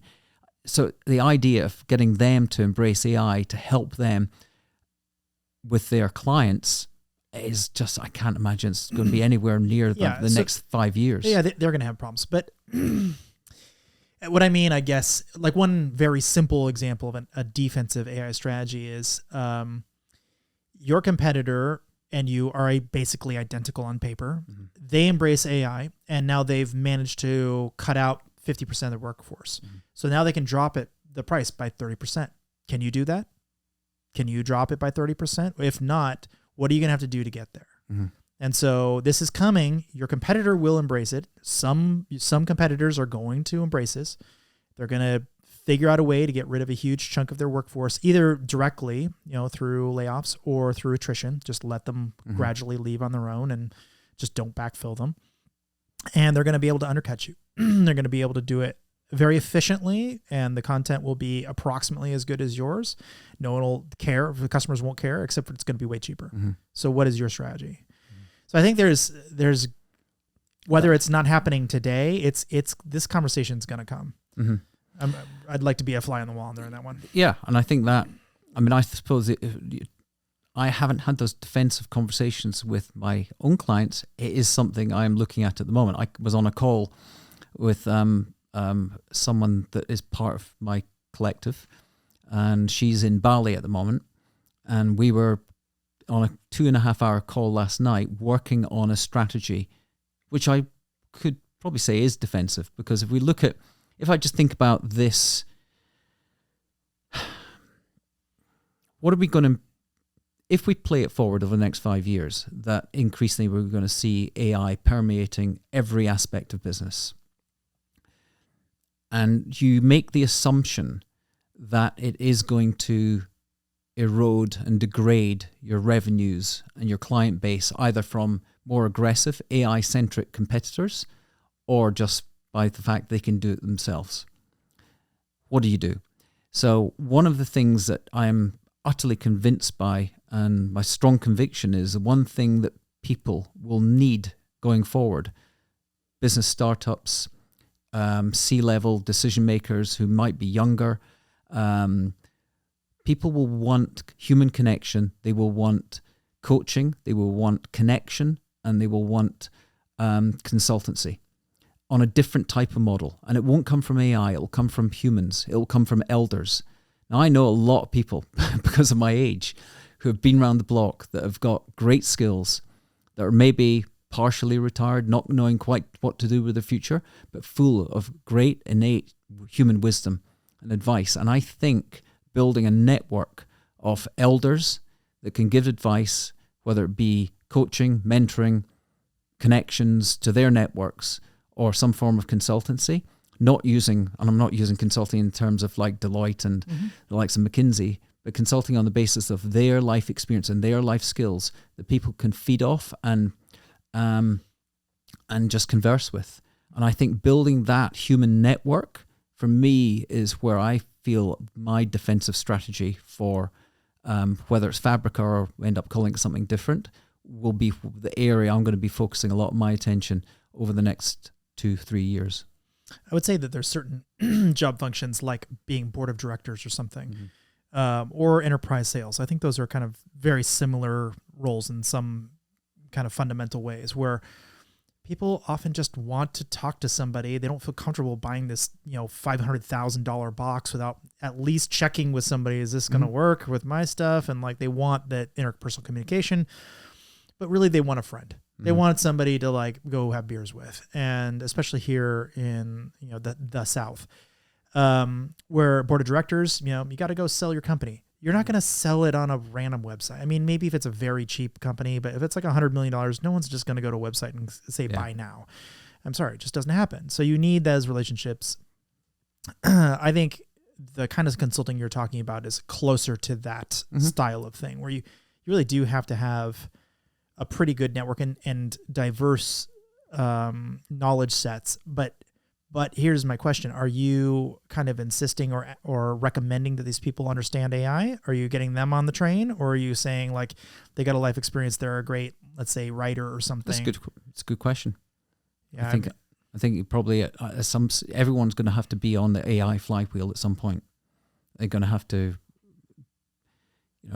be able to at least converse with someone in any conversation, to be able to have a perspective on whatever question they're being asked that has some sort of relationship to AI. Because as I say, it's going to be all immersive in business and life. Mm-hmm. So if I'm a artist or something, I should at least be familiar with Midjourney, let's say, or DALL-E. DALL-E, yeah. Right. But if I don't even know that those things exist, or I only heard about them in theory, I'm going to sound very weird in the meeting, because the client's going to know that about those things. And if I don't know anything about them, it's just so that's kind of where I was going. Like, are you going to push your team to be more focused in whatever their area is, not being a generalist in all AI things, but at least understand their little niche of the world and how it fits in with the current technologies and, tips and tricks and whatever, so that when they get brought in, they've got that perspective and they can lend that hand. Yeah. Well, I think that's where it's clearly there's an opportunity there I know I'm a member of, I don't know if you know, Scott Galloway, Prof G, great podcast. He's a professor at NYU Stern, and he's created, serial entrepreneur as well, and has created during COVID a learning platform called Section. And I've been doing some of my sort of AI courses through the Section sort of training courses that they have developed, and they've pivoted big time into AI. And I look at the network, there's 14,000 people in that Section school. All heavily, probably that too. Yeah, hellishly engaged. So start again. Heavily engaged on a Slack channel in discussion about everything to do with strategy, to do with AI, and all aspects of their business, coming from a broad range of areas of business, from manufacturing to marketing to accountancy, that's right, B2B, B2C. But that sort of cross-section, that crosshatch of sort of interest and talent, I think people are going to be developing skills and with a interest related to their specific area of talent and expertise and industry. So for me, it's about identifying the people that I can then tap into within the network and start to build together a network of consultants in a collaborative way where everyone benefits, with a very different business model to the way that a traditional consulting company would work, like a McKinsey. Mm-hmm. All right, so let's talk about your podcast, because that's one way you meet people. Absolutely. It's a key way I meet people. Yeah, so let's do it. Tell me about it. Well, in 2013, when I left McCann, I had the idea to start a podcast and procrastinated. I do think there's purpose in procrastination, because I didn't quite know what it was going to be about. I did actually think it should be about sport. I had this idea of... it certainly evolved from that. Well, it hasn't, because the idea was ordinary people doing extraordinary things for social good. And it was called The Impossible Network. How's that a sport? Because I wanted to interview extraordinary people, sportsmen, doing ordinary people doing extraordinary things for social good. I see. I knew a lot of people that were doing incredible things, like ex-Marines rowing across the Atlantic, raising money for a charity. A Parkinson's sufferer in Britain that was climbing, rowing and cycling and running across the US to raise money for Parkinson's charity. And, I started interviewing them, but it sort of, it coincided with me doing my failed startup, and it sort of, I had to put it aside. So in 2018, when I started Fabrica, I thought, well, I've got this concept called the Impossible Network, and I don't like the idea of ordinary people doing extraordinary things for social good, but it can't just be sport. So how do I find them?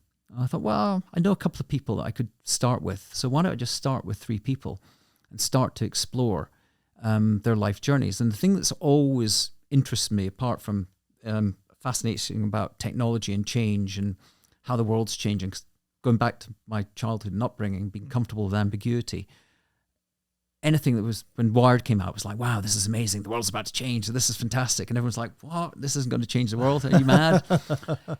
So I was fascinated about how people perceive change in their own lives, and how curiosity, how their own creativity, their propensity to embrace their fears and confront failure affects their life journey, and the willingness to go down the road less traveled. And I thought, well, it has to be a lot to do. If I look at my own life, it's a lot to do with upbringing. It's also probably a lot to do with nature as well as nurture. But it's a big part of education and mentors and people that play a part in your life. So I thought, well, I'll just do the obvious thing. I'll go through a life arc and ask them about their upbringing, their education, and then the journey they're on, and how all these things have affected them, and how serendipity has impacted their life. Yeah, you've mentioned this twice now. Yeah. So serendipity, big thing. What do you mean by that when you say that? Well, the way that traditionally people think about serendipity is from the poem, The Three Princes of Serendip, which is an old Persian poem about three princes going through the desert, and they come across. I think they find a camel, and the king thinks that they've actually stolen it. They were going to. I think they lose the camel. The king was about to take them and try them for theft, potentially kill them. But then they discovered they had actually found the camel, and they did something that was a benefit to the king. Anyway, it's based on serendipity, that it was actually sort of fortuitous good luck that they encountered and helped them sort of change the direction of their lives. And it's this classic story. And in the 1700s, a British writer called Horace Walpole wrote the story and brought it to life and told the story of the three princes of Serendip, and he coined the name serendipity, and that's where it came from. And I'd always been fascinated by this idea of serendipity and good fortune and happenstance. And I thought, well, if I actually understand from people and their stories, is it something that is just good luck that just happens upon them? Or is it something they're actually engineering themselves inadvertently through the decisions they take and the paths they take? You know, by staying in the safe space, by staying in the same town, staying in the same job, are you ever likely to encounter the people, the places, and the experiences that are going to open up new pathways, new doors, and open up a completely different direction for your life? Are you prepared to do that? And I was fascinated by that. But I wanted it to be more than just learning about the story. I wanted it to be serendipitous in its own right. So I started with three people I knew, three clients, and one person I think you might have encountered, a friend of Chris's, who's here in Austin, has a production company called Backroads Entertainment, Colby Gaines, I know well. Original Texan. Yep. He was one of my first interviewees. And I asked them at the end of the interview. I think I saw him like a week ago. Yeah, he was there. He was at the event with me. Wow. Yeah, exactly. Sitting, enjoying a wine with him. And I asked at the end of the interview, last question, who do I interview next? So that very question has opened up this extraordinary pathway of incredible people that I've met that I could never have met in any other facet of my life, purely because I've opened up the network effect of these people. And it's in a way, it's serendipitous that I had this name, the Impossible Network, in the first place. But equally, most of the people, and funnily enough, most of the people I've been interviewing have been pretty much ordinary people, all doing pretty extraordinary things with their lives, and in many instances, doing it for some form of social good. And that's increasingly what I'm observing for the people that I interview. So that's been fascinating. And I have met everyone from drug dealers who have reformed, been on the streets of South Philly, running a corner, like stomping out of the wire, shot 11 times, went to prison, came out and set up a foundation on the same corner to save lives, one house at a time, one block at a time.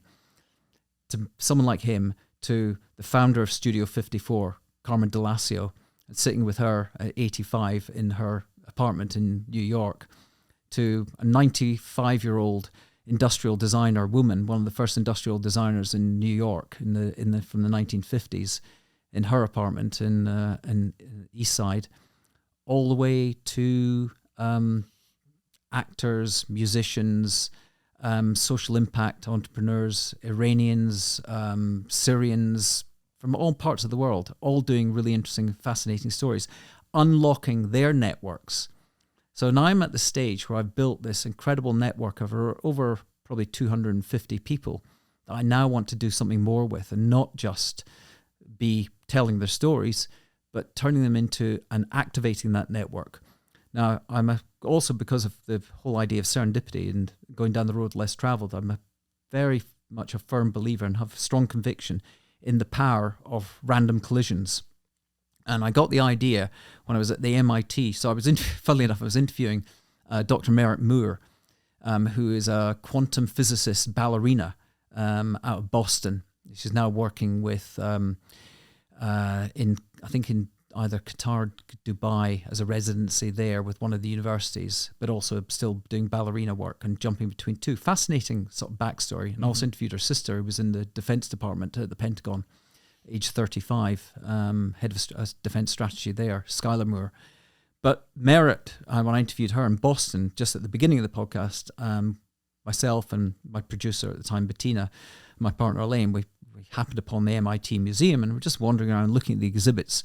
So I won a glass exhibit and just reading it and said, we are at the glass lab at MIT.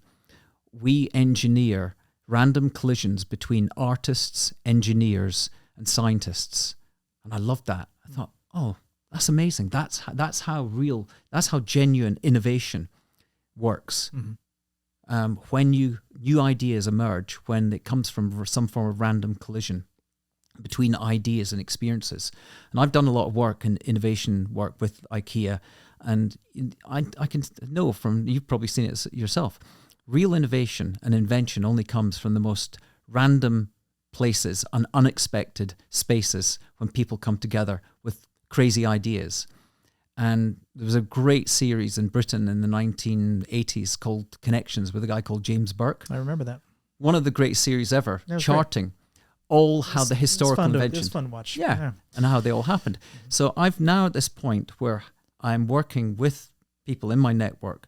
How do we turn this into a genuine community of people who can connect with these extraordinary people, come together in events, either design sprints or even just through some form of coaching and consulting, and tap into these amazing people and build a genuine network. And one of the things I might have mentioned to you before is there's a GitHub for code. Why isn't there a GitHub for people changing the world where they can come together and exchange ideas and meet in a way that is manageable and not just completely based on someone doing a Google search or happening to go to an event and bumping into someone?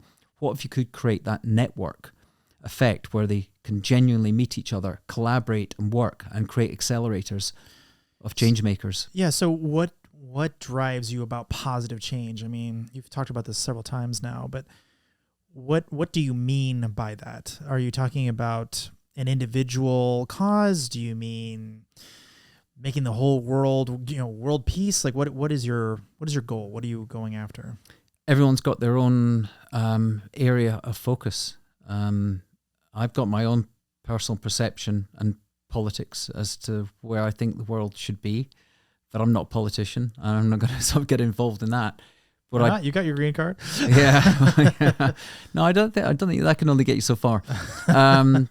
But so if I look at just some of the amazing guests I've had on recently, they span criminal justice reform, they span social justice and inequity, they looking at homelessness and loneliness, the pandemics and crises that we're facing as a society, and there are people working at the coalface on dealing with these issues in their own particular way.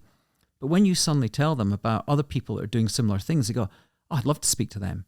And they can exchange ideas and they can take their... So, for example, one example I've talked about quite frequently is an amazing guy in the UK called Matt Potts. Amazing backstory in his own right. Fantastic jazz musician. Ended up on ships playing jazz on a piano. But found himself running homeless charities in the UK and becoming despondent at the lack of impact they were having on homelessness, and felt that the thing that was really missing, that the charities could do nothing about, the two things that people really need, is purpose and human connection. So he created his own, I suppose, NGO and organization called Camarados, and he has now created what he's called essentially the third spaces, public living rooms. So he started in the UK, got some furniture, rug, table, sofa, few chairs, and some flasks of coffee and tea, got in a van, parked them in the middle of a town in Middle England, just sat down there with his newspaper, let people wander up and go, what's going on here? And he goes, I don't know. Come and join me. Do you want to have a chat? And he would have people flocking and joining these little public living rooms, to the point that they're now appearing in university campuses in the UK. He's now got 5 countries, including the US, one in New York, wants me to do one in Austin, where people can come together in these spaces, whether it be once a week, whether it can be once a month, but it's a place where they can come together and get community. And he's got a set of, not rules, but a guidance pack. And there are 6 principles around which it makes people feel welcome and helps them come together and get to know people that they didn't otherwise know in their communities. The key one is when someone asks you for help. I'll say that again. The key one is when someone's down and you can tell that they're either depressed or anxious, don't ask them how you can help them. Ask them how they can help you, and say, I need your help. Can you help me solve a problem? Because what he said, when you do that, you see something flip in their brain. And it can be something as simple as, do you think you can help me maybe put this furniture back in the van? Or do you think you can maybe come back next week and maybe help me put this up? I'm going to be back again. Or help this person over here. It triggers the help gene in this person that completely changes the mindset from being inward looking to be outward looking. And that, he said, that is a key thing. He's seen massive transformation in the lives of people where they've done these public living rooms, and they're working with local community centres and councils in the UK to ensure that these public living rooms become a permanent space in the towns and cities where they're growing these new communities. He wants to bring that across to the US now. That's amazing. I can introduce them. I have introduced them to a number of people.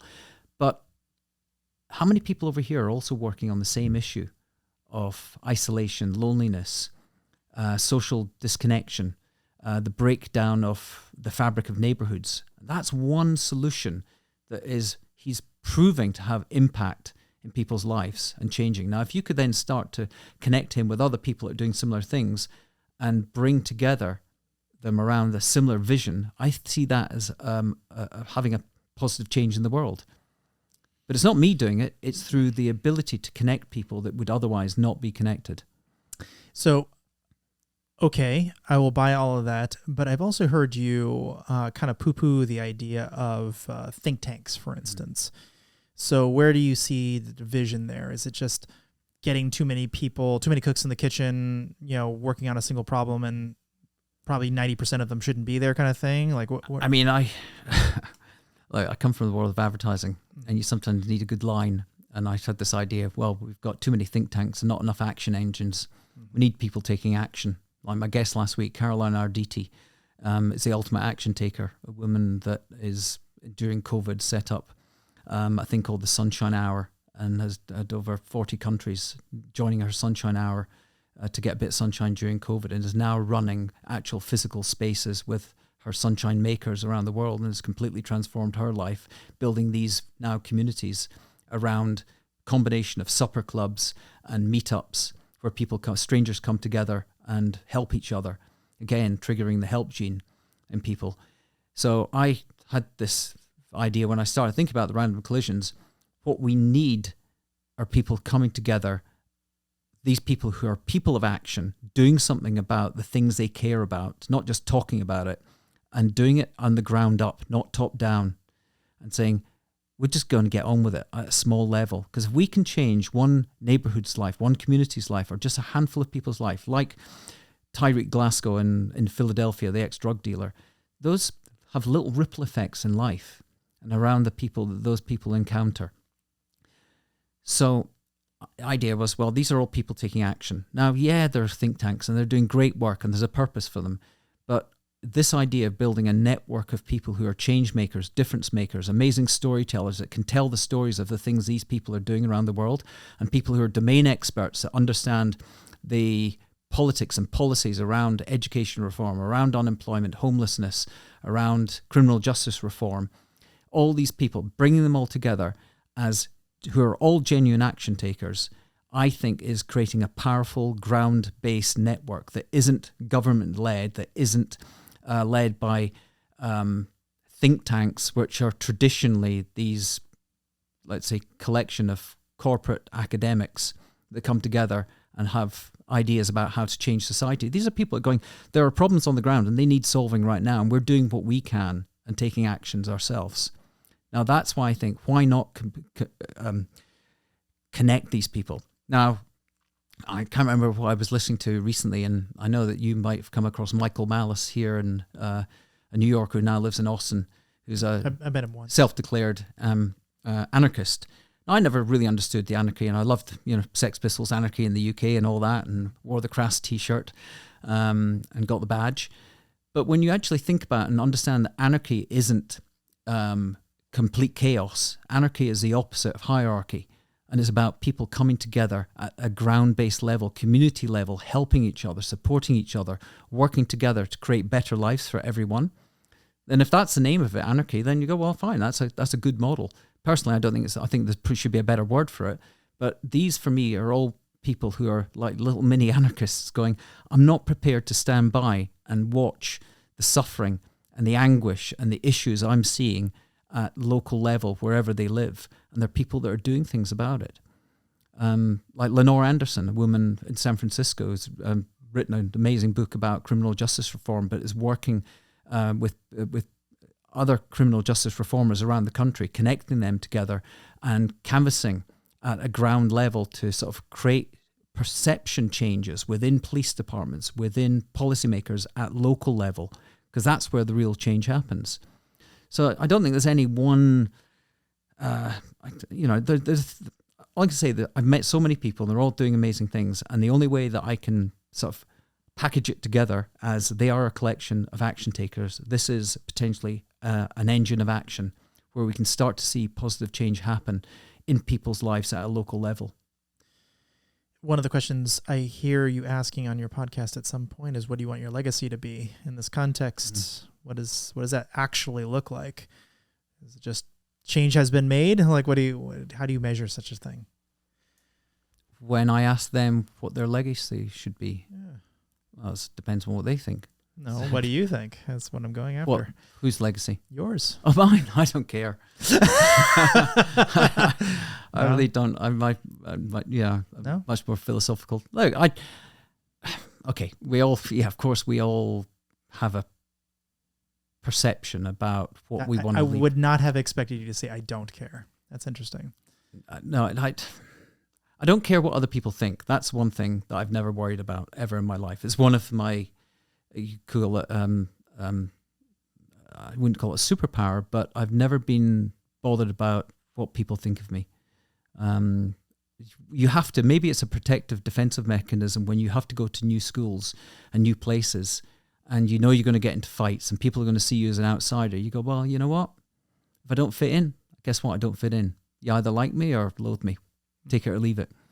And yeah, I never sought for approval or acceptance of people like me. They like me and a lot of people don't. And I'm comfortable with that. But as far as legacy goes, I think I had funnily enough, it's very timely that you ask it. This morning I had a conversation with a guy in in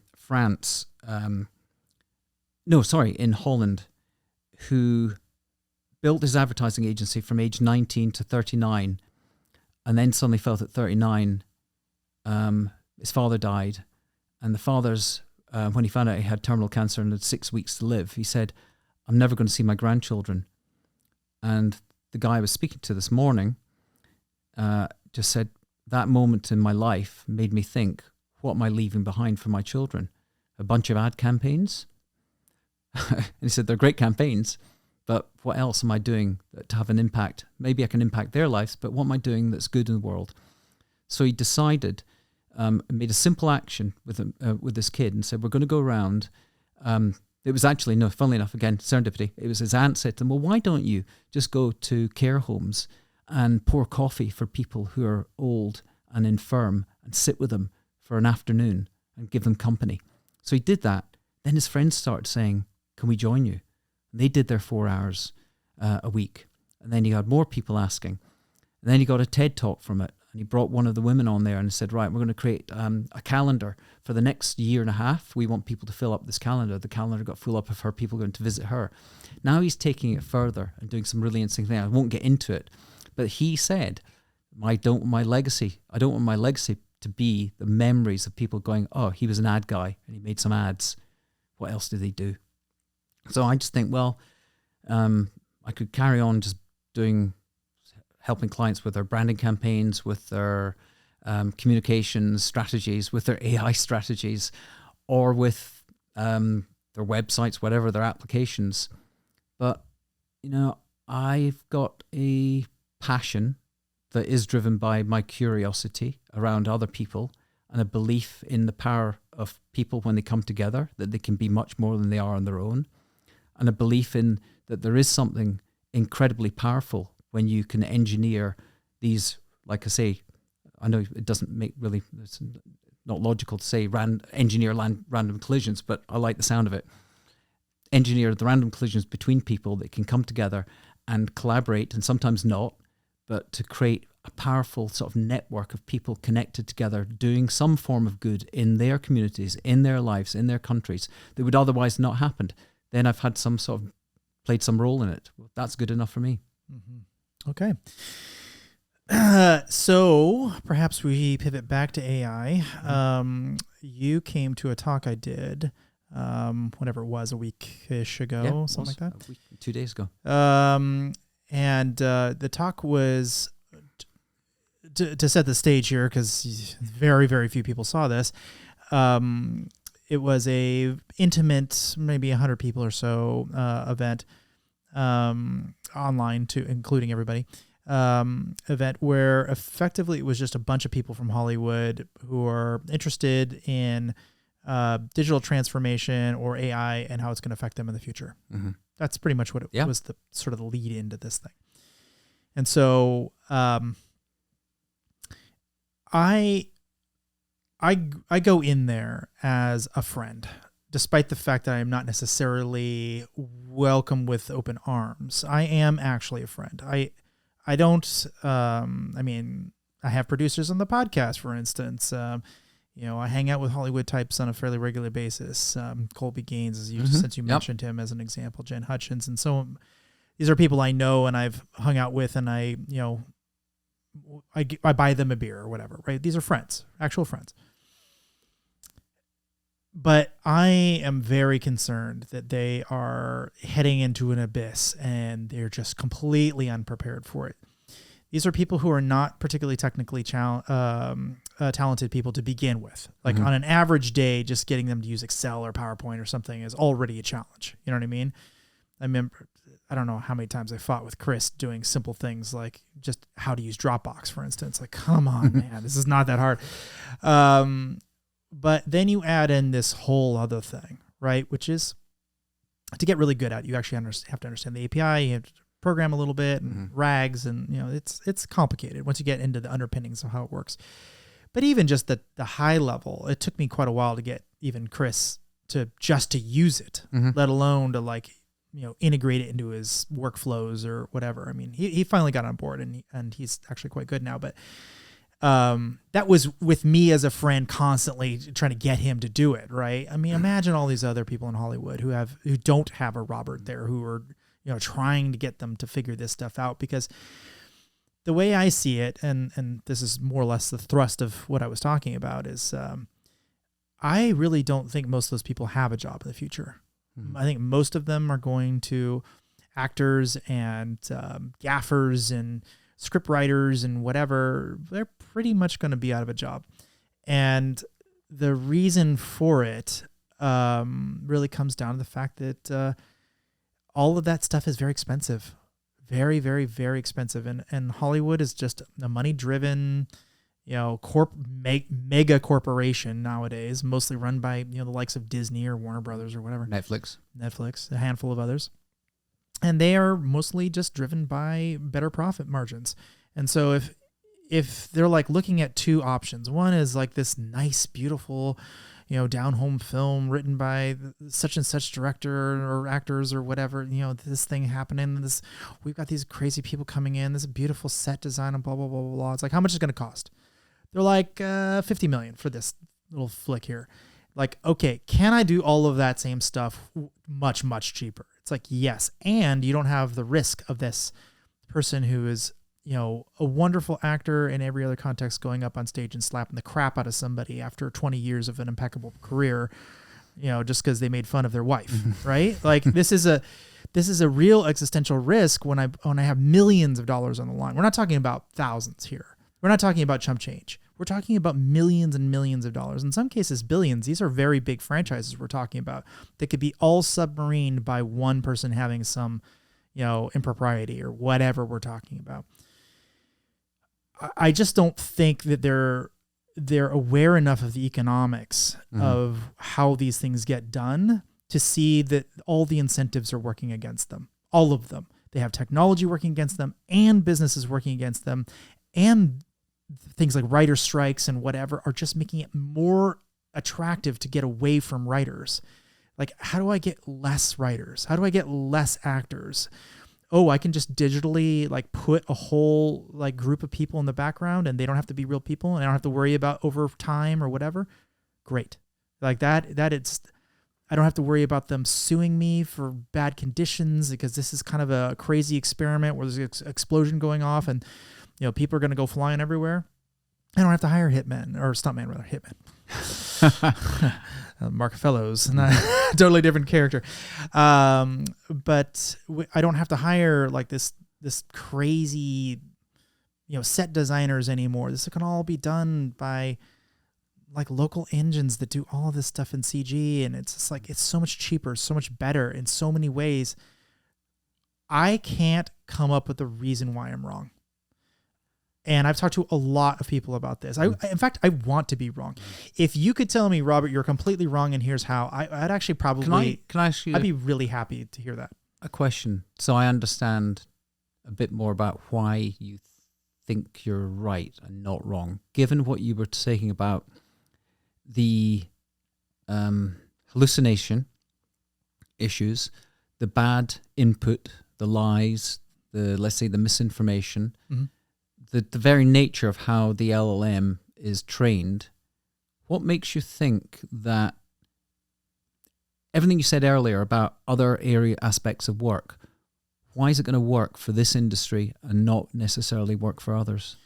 Well, first of all, it's creative. And so being a little quirky is actually fun. And there's mistakes all the time in movies. It happens all the time. There's many, many mistakes in almost every movie. And there's entire websites devoted to this. And people think it's fun. Like, oh, this one day... Yeah, continuity issues, obviously, yeah. They have a scarf on, they don't have a scarf on. They have a scarf on, they don't have a scarf on. So anyway, I don't think that's as big a deal when you're talking about creative stuff as it is when you're talking about business or some real thing that has to exist in the world, like an actual object like going to Mars or something. I'll tell you where it does matter. Clients are still going to want to make television commercials, and they don't want to have continuity issues. And yet they do.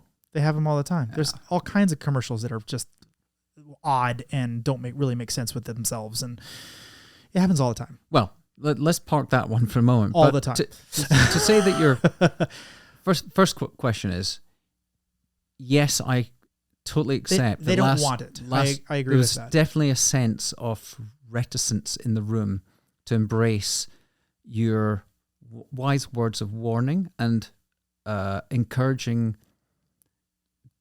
direction you were taking with the opportunities that's affording them in terms of how they could pivot. I'm not sure people necessarily recognized that you were actually sort of giving some guidance and direction as to how they could... I did say it up front. I said it literally out of the gate. Yeah, but I think people were too blinded by the fact they thought, here's someone that's going to come and tell us how our lives are fucked. But again, it comes down to what we we were talking about at the beginning, one of timing, when these changes are actually going to occur. Yes, we might be seeing GPT-5. And I know it's going to be a while. Yeah. Yeah, and I know I've been playing around with sort of the generating video with a couple of the apps that are out there that are doing really good things, and they're saying yes, within about a year it'll be able to produce Hollywood quality material. But having a hit is a lot more than just putting in a prompt. 100% into there. It's going to require editors. So there's a distance between here. So let's say we're talking 15 years. I think it's faster than that. You think it's faster? You think 5 years? 5 to 10 is my guess. Based on what I'm currently seeing.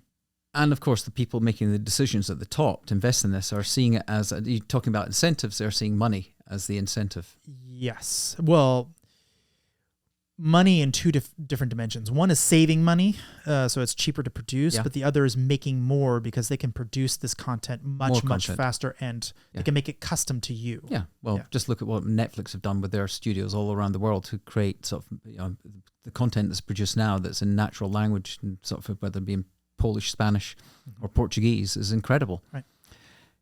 But if to get to that stage, I mean, you're as a technologist, clearly you understand the possibilities and the potential of technology. Now, people have talked for decades about the impact of technology on the film industry. Yes, there's been CGI. Yes, there's been... technology has always been used in the film industry. Mm-hmm. But I'm completely open to the idea that will happen. But I always think we end up somewhere in the middle. We will. I mean, there will always be people who prefer the way it used to be. But from an economics perspective, Hollywood is not incented to make it the way it used to be. And so you'll have like old antiquated way of making movies, like 35 millimeter cameras, and that will still exist. I went to see Napoleon, Ridley Scott in 35 mil, 70 mil, sorry.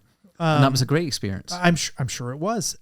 Not a lot of people are shooting in 70 millimeters. Exactly, which is why it was a draw. To be able to go and say, yeah, I went to see a 70 millimeter. Yeah, I mean, so there will be a cottage industry for the way things were, just like people have record players today and 8-track players, and they have them, and they might really enjoy them.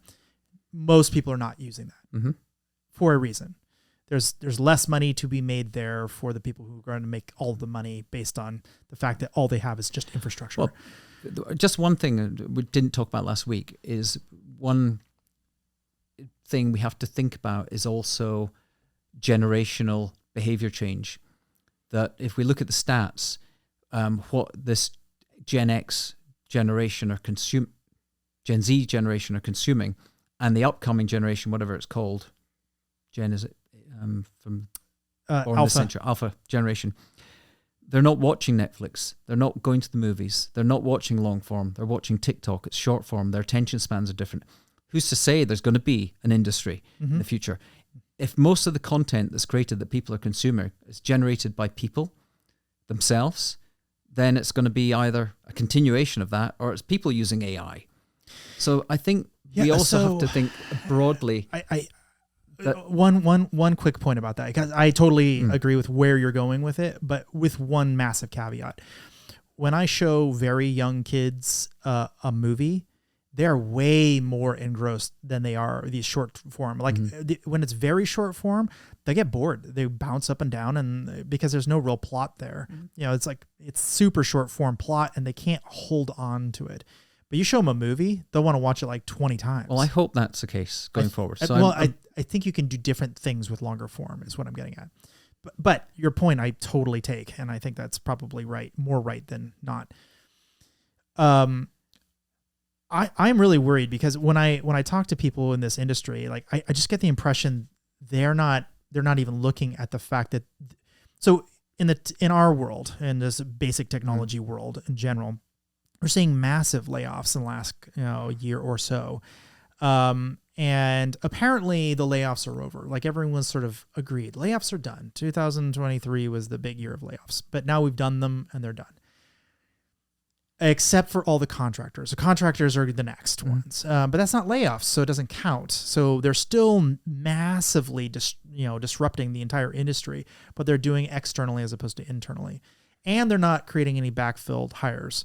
So they're having a natural attrition. So yeah, they're not getting rid of employees, but boy, are they getting rid of employees. Then you have the movie industry, and like I'm already seeing reports of people who are like, my entire team were like they're like artist room or whatever. My entire team was cold. It's just like me and one other guy or something. There's like 20, 30 people in these drawing rooms or whatever, concept art rooms. And they believe they can go faster and better and create mood boards more reliably in the style they want, using Midjourney or whatever, Dolly, and they can produce these things like hundreds and hundreds of a day, as opposed to an artist which might be able to produce one a day. So they don't need a bunch of artists. They need a couple of prompt engineers or people to take the mood boards and modify them and make them look more like what they're after. It's like, ooh, that's like 80% the way there. Just change this and this and this, and it'll be perfect. We're definitely seeing it in the writer's room already as well. And so these are the most ripe places for innovation and most likely to go quickly. But there's a whole bunch of others that are right in the same kind of areas that are still creative. Like I was just going through, can't remember what movie I was watching, but I paid attention to the credits, and I'm like, okay, what are all these people doing? And I was just going through every like group within the company. Like I wasn't paying attention to the names, just like what group. Art department gone, writer department gone. I mean, you have one editor, but mostly gone. And I was going through, and there was some like the goat wrangler. Yeah, well, there's not going to be goats, or whatever. Yeah, there's some weird departments or whatever. Some people are like the people who get people coffee, where you're going to need a lot less people to deliver coffee, so it's all these groups are just like, I'm not saying they're going away completely, but man, I don't need that many people. I don't need, and I'm not exaggerating, there's probably 1,000, 2,000 people on the credits of this whatever movie I was watching. You might need 50, 100 to make a movie now. Yeah, but let's also look at the other side of that.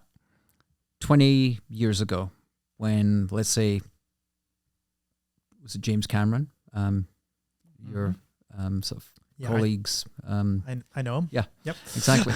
So James Cameron produced, directed, wrote, was it Terminator?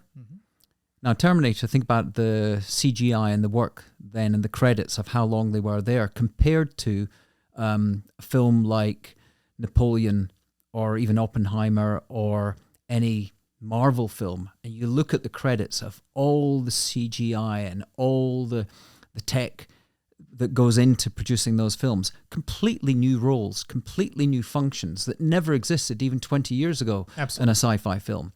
Now, every industry has changed through society with technology, that roles have disappeared. And I know the big fear is that more people are going to be new.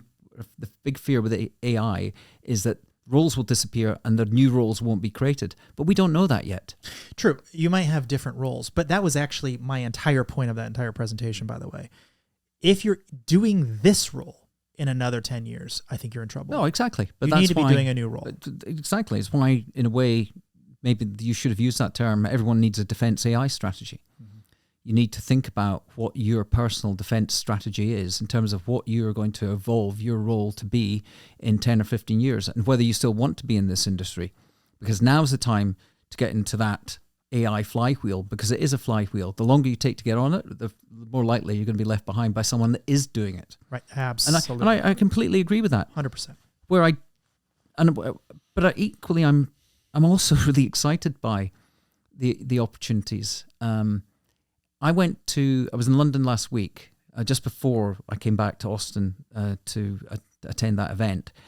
And I went to ABBA Voyage, which is a purpose-built arena in London that's taken ABBA and using avatars and holograms to recreate ABBA in 1977 on tour. And the most incredible special effects in front of you, no one with phones, completely captivated, wowed out of their minds, with a band beside them, interacting with them, with ABBA talking to us in the audience and engaging with us, everyone dancing. A completely new experience that fuses technology, live music, people coming together in an audience, not using their phones, and walking away just blown away. And that is going to happen. Obviously, it's happening. Planned to happen with Elvis. It's going to happen with other artists as well. And that's a new experience that's emerging. So maybe all that's going to happen is the industry is going to evolve. So the same way that in the conversation with someone last week, I'm not sure if you mentioned it, what happens when, as we know that actors like Tom Hanks and Tom Cruise are managing the rights to their digital selves age 25, and a writer maybe working with an AI comes up with an amazing plot that builds on Casablanca and brings in the actors from Casablanca, Humphrey Bogart, and suddenly is Casablanca 2 set in 2026 when there's a Middle East war happening. Maybe. Let's wait and see. Depends what happens with the election. And it casts Tom Cruise alongside Humphrey Bogart. Okay, so I think what you just told me is you went to go see a concert where I no longer needed actual celebrities anymore. I needed a band. Needed the rights to them. Sure, I needed rights. No, the music was from ABBA. The band were there just to be as a support band to play alongside. But the music was ABBA's original music for them singing. I understand exactly what you're saying. What I'm saying is I didn't need them there anymore. And so any sexual impropriety or whatever, or all that other junk that's causing liability, they're gone. You just told me you just repeated back to me that I should get rid of them. Elvis, great. What bad things can Elvis do now? Nothing. He's dead. He's absolutely dead. Humphrey Bogart, dead. You're naming people and situations in which, great, I can get rid of the actors and the musicians and sort of future-proof my revenue stream. Yes, you can. Of course, that's what I'm going to do if I'm Hollywood. It's exactly what I want to do. But at the same time, what has been the biggest draw in Las Vegas for the last 3 months? U2 in the Sphere. Technology and live event, a live music event with a live band. Now, a lot of people don't like U2, but they're blown away by that experience. What happens when you create other places like that? Look what they're building. Yeah. So But in another 20 years when they're dead, we can have that same experience. Exactly. What if Bono turned out to be like a child predator or something? What if I'm not saying he is, obviously. Hello. Hello, lawyers. But I am saying that you run a risk, right? You're adding additional friction and risk to your business model. And right now, right this second, I think Hollywood is forced to take the risk. And they're like, fine, whatever. This is a certain amount of risk we have to take and whatever. And these are big name actors and actresses and musicians and whatever. So we got to have them. But in the future, you don't got to have them. There's actually just isn't a need for them. And for the next generation, the next U2 that would be coming out, Hollywood isn't going to part the seas for them. They're going to go, we can just digitally make that. We don't really need them. We already have the digital version of U2. We're gonna pump them. They're gonna live for next 1,000 years.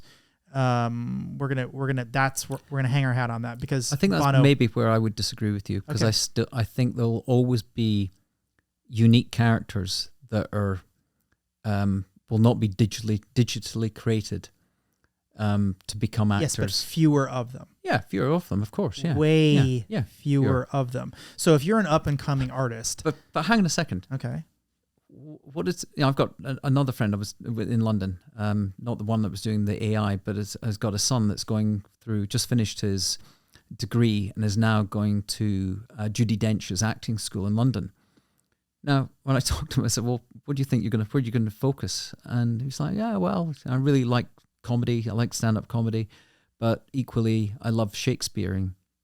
So you go, okay, fine, you could be a Shakespearean actor and you could end up on stage, but he likes the idea of being on screen as well.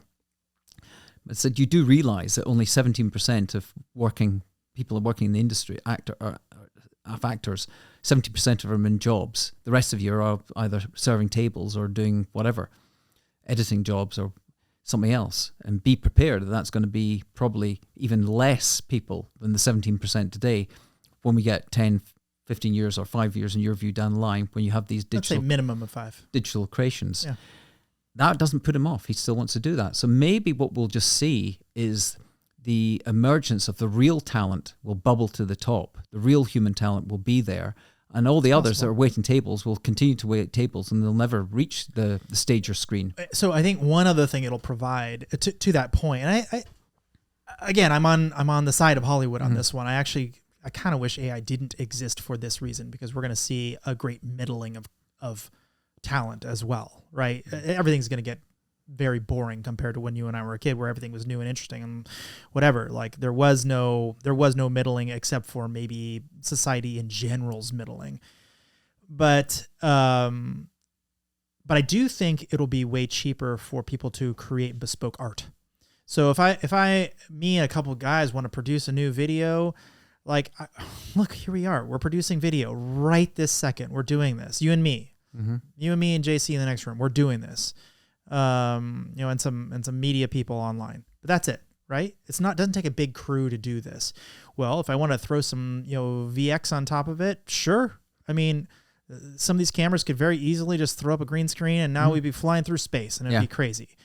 And so what I think, to your point, yes, there will always be Shakespearean actors. I think there will always be a room for no budget or low budget theater. Sure. Everyone can force their nephews or whatever to come and see them perform. Yes, that will definitely be a thing for the foreseeable future. But back to what we're capable of, I could create an incredible, really amazing movie in my home now. So I think Hollywood, big Hollywood, not the individuals on the ground, is actually a little in trouble, because independent filmmakers can now produce high production quality video for much, much cheaper than they used to be able to, or was ever possible, really. Even possible for them, even possible for big Hollywood. And they can do it, and I'm not exaggerating, sometimes with just their iPhone. Like, it can produce 4K video off your phone, and you have the right video software on top of it. You don't need this massive server room with 800 people like programming it to create the 3D models or whatever. That's all gone. I mean, you could do that in the next, I'm guessing, 5 years. And in fact, I'm already seeing early artifacts of this. I can create an entire room in 3D. Just say, hey, I need 3 tables and 20 chairs, and this is a saloon, and I need this kind of art. And it's not good, but it's close. So when we get to the point where that's all done and actually works the way you expect it to, why do I need to go and get $50 million for a flick? I can do it for $5,000 or something, and it's, which is great. It is great. It's always been the promise of digital technologies to reduce the cost of production, to democratize creation. So, and surely this is just the ultimate sort of next step in it. So anyone in that room last week has the opportunity to make a film on their iPhone, to do what you're saying. So here's the problem, though. They own not just the production, they also own the distribution. And so getting distributed is going to be the hard part. And so you can put it on YouTube, and maybe 10 people will see it.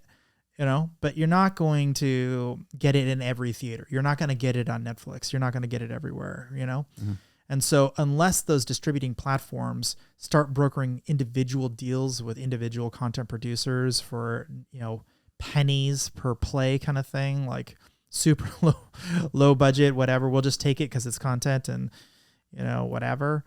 That's going to be hard to make a living doing that. But then what you might expect, I'll take a step back. Technology has fragmented the entertainment space. If you think back to, when I was a kid, there were 3 channels in the UK, then 4, and then it exploded. I had 2 growing up, so I'm well aware. So look where we are now. And we've got content we can consume at any point in time, at any time length, on any device, video, audio, or whatever, and books and digital.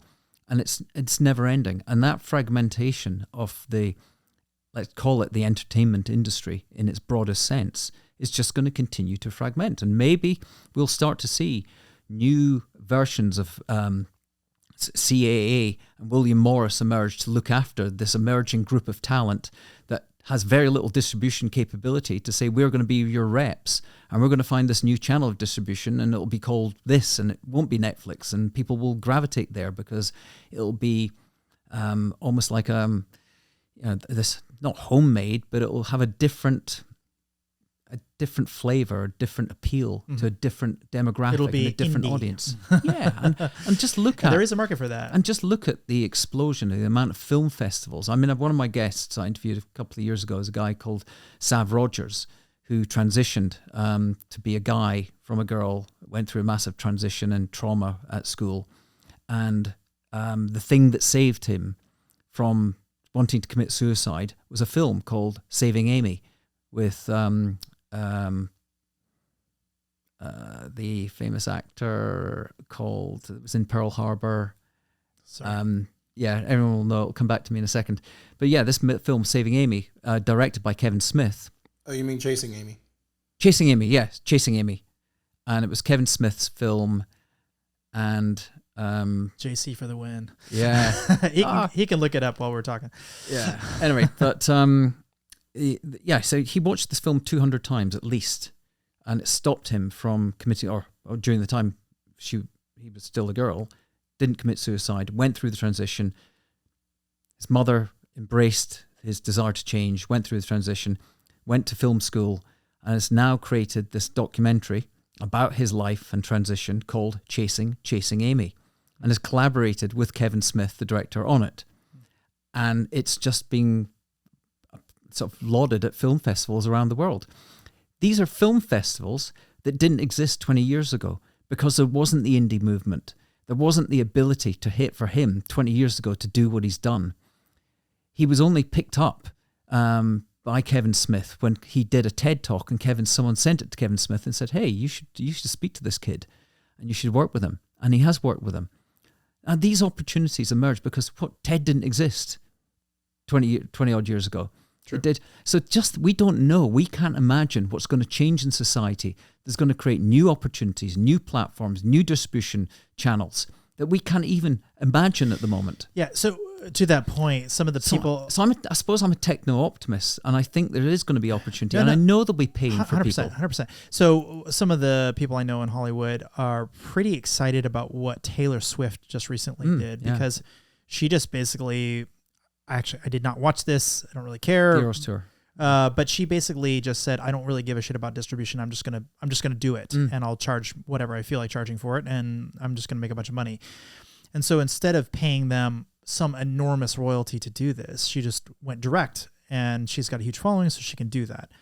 And I think a lot of people are looking at that going, oof, do we really need these sources of distribution? Do we really need the Netflixes of the world and whatever?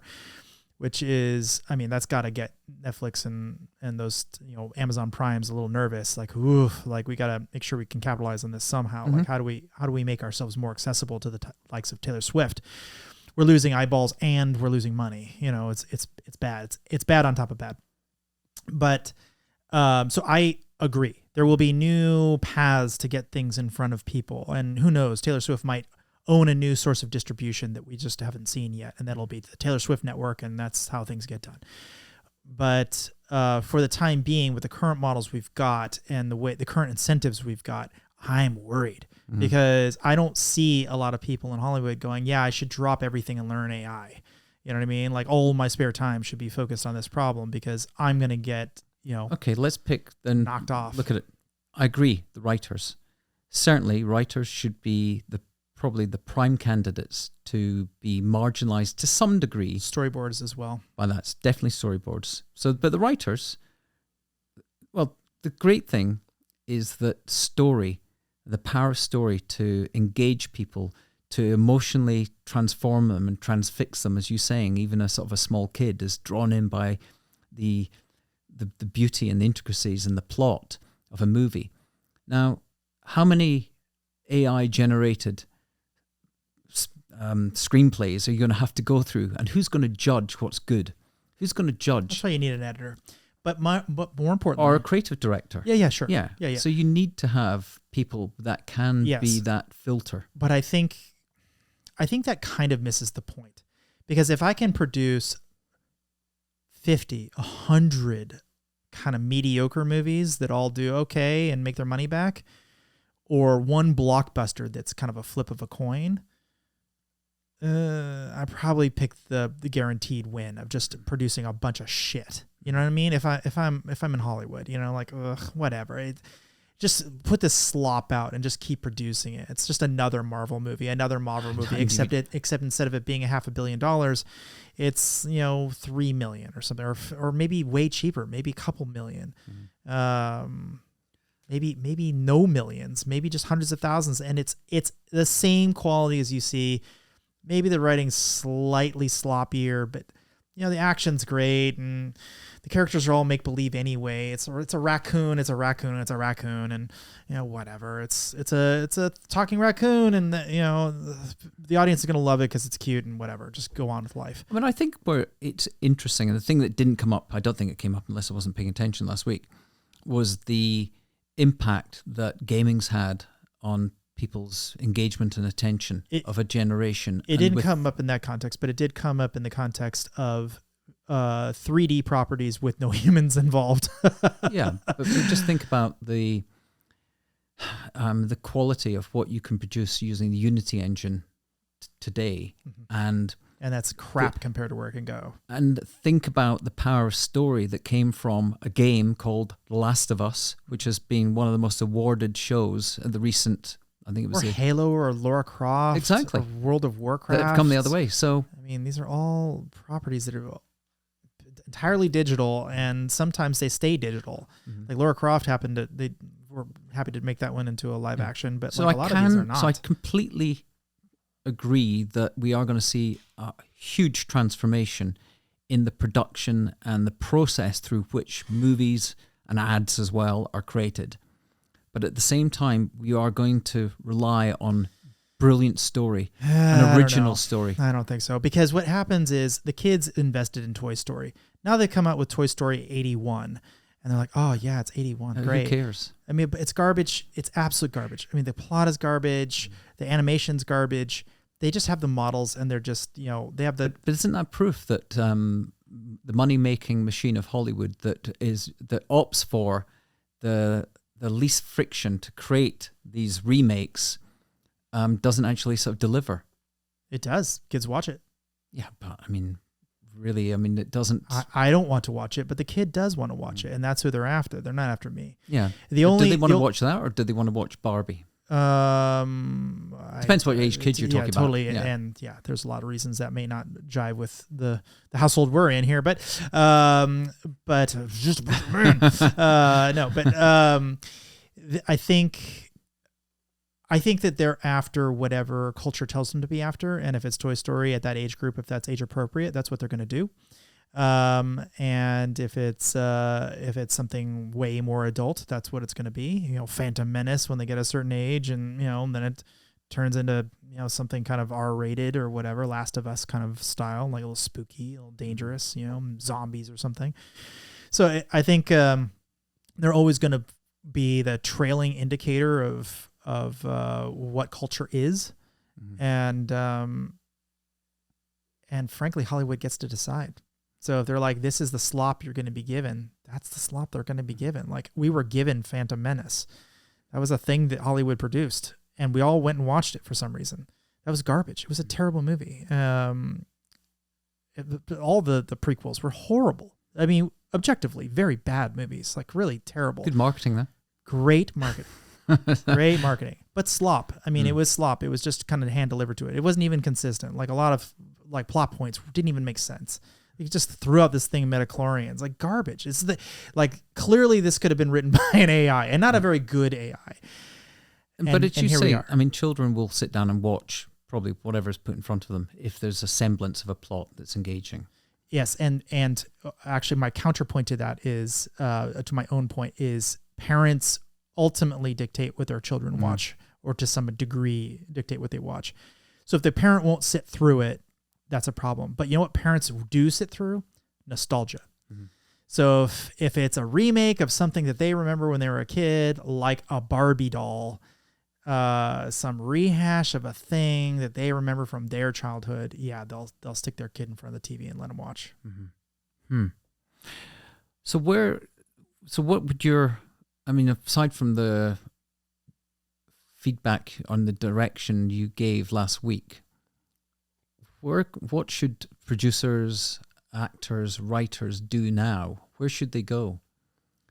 In other professions? No, because they're committed. They're committed to an industry. Let's say most of them are probably going to want to try and... No one's fully committed. Everyone can make a change. There's never too late. Well, let's say that they are committed, pretty committed to the industry and want to reimagine, reinvent, and reinvigorate their careers. What should they do?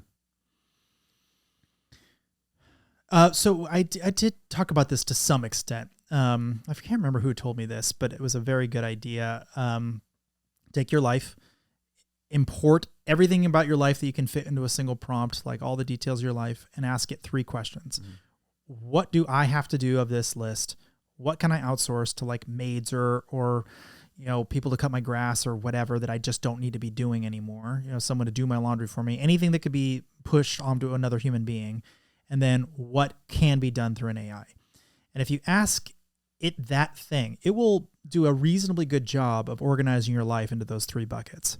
I'm not saying it's going to be perfect, but that is a great place to start with saying like, there's a lot of stuff I just don't need to be doing anymore. Mm-hmm. Like, why am I doing this? Why am I wasting my time on these things? And time is money, and time gives you leverage to go and get a real job if that's what you're going to do. Mm-hmm. Get out of the storytelling business, or because I love my actor friends and whatever, but to some extent, make believe is it's not a great career path. Let's just put it that way.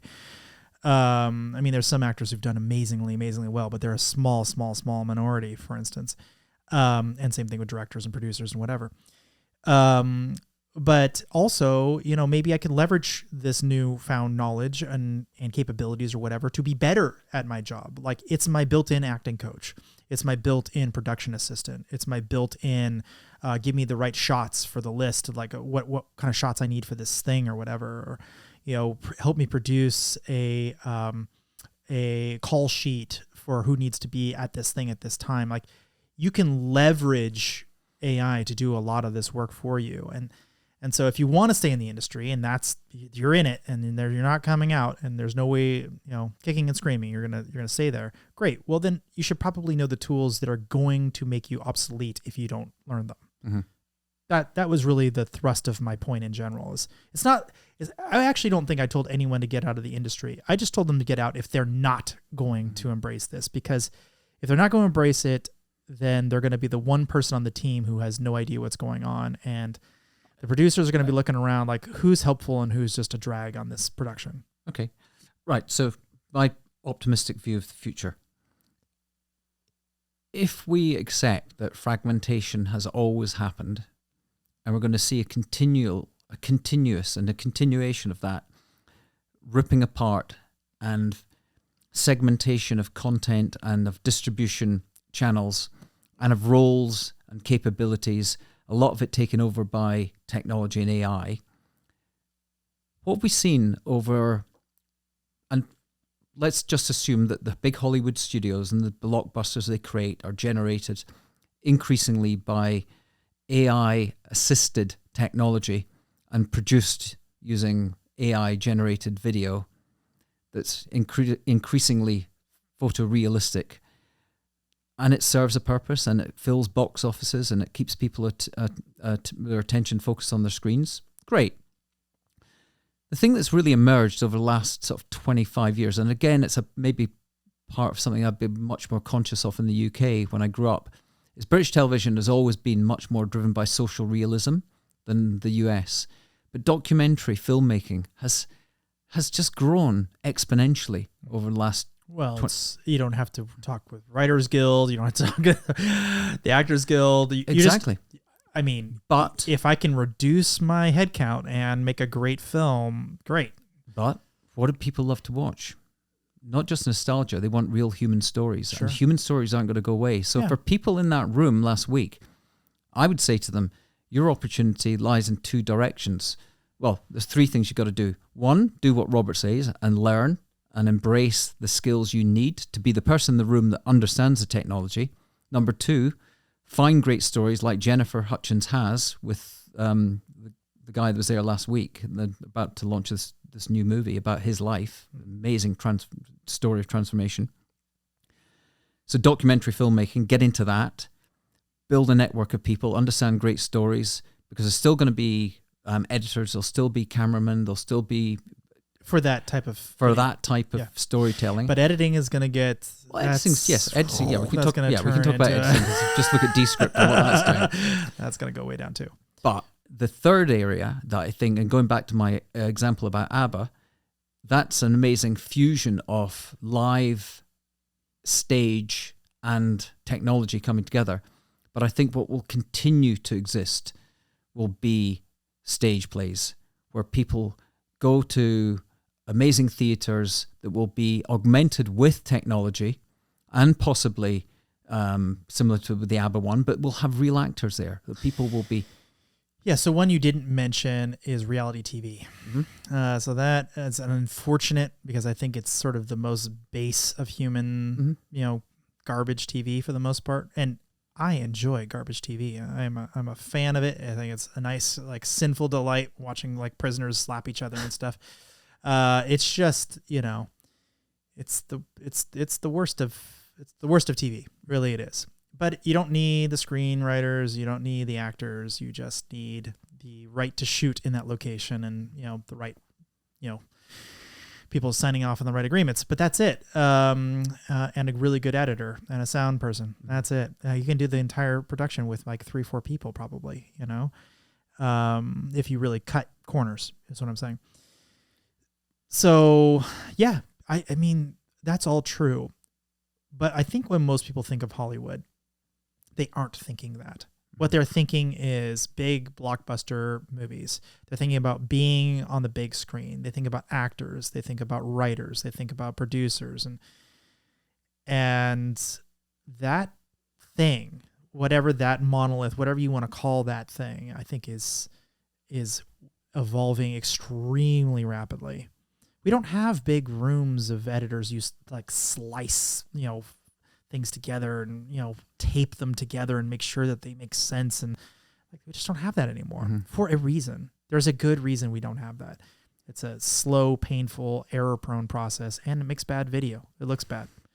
If I can make it look perfect and it's all done by computer, great. Mm-hmm. And I don't have people who are going to get themselves like paper cuts on the celluloid or whatever, great. But bear in mind, there will always be a segment that still want something's authentic, Yeah.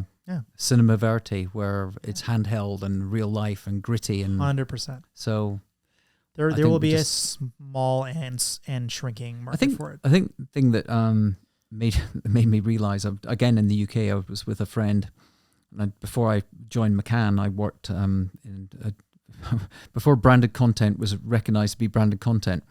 I did this work for this production company, and I met a guy there who's become a really good friend, and I won't say which company he works for, but it is a broadcaster, and he was preparing and this team to come to LA for a meeting, and was asking, how do you think AI is going to affect the industry? And we were talking broadly, and I said, well, it's going to affect just you and your team, what you're doing when you're going to present to these studios. For example, the one we used was Hulu.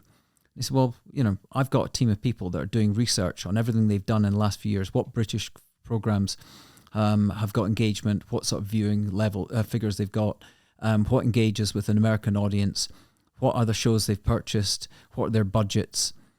And I said, well, how long does it take? He said, well, they'll have a couple of weeks to pull all that together.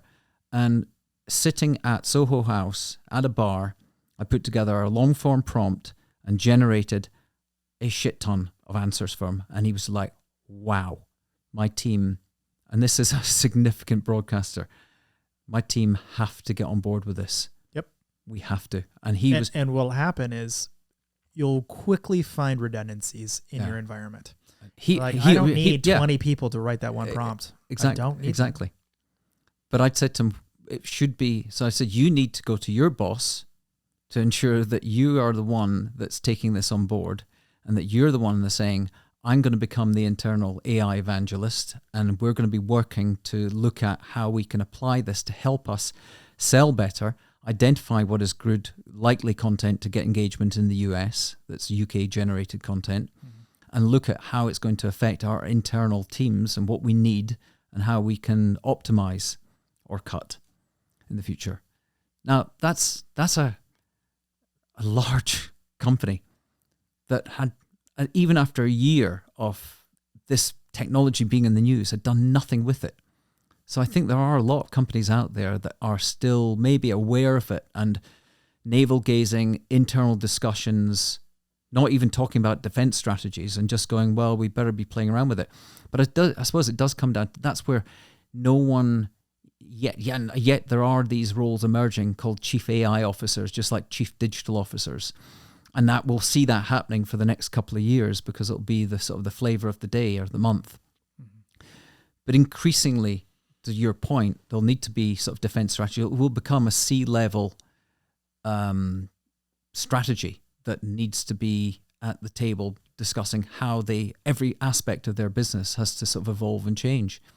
And I just don't think we're at that. So that's why. Well, I think you could be there. I mean, you have a consultancy. You have these experts. You could actually slot yourself in. Yeah, and I see that as an opportunity. But I look at the gulf between, and I'm sure during the writer's strike, during the Screen Actors strike as well, SAG-AFTRA, there were people sitting in boardrooms in Hollywood going, okay, what's our roadmap for 5 years, 10 years hence? I'm sure there are conversations happening with... They're happening, for sure. Whether it be with open source LLMs or whether it be more with the likes of Anthropic or Gemini or whatever some of these, the new French one is. I'm sure all these companies are talking to them at a board level about how to collaborate on a roadmap.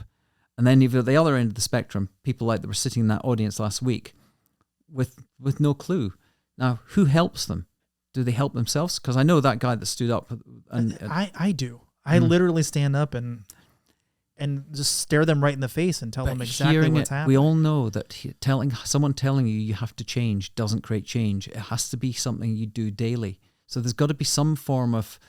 Well, that's why I told them you got to get up and actually put this on your calendar and work on it. 1 hour a day, at least put in at least get yourself an account and start typing in commands and see what happens.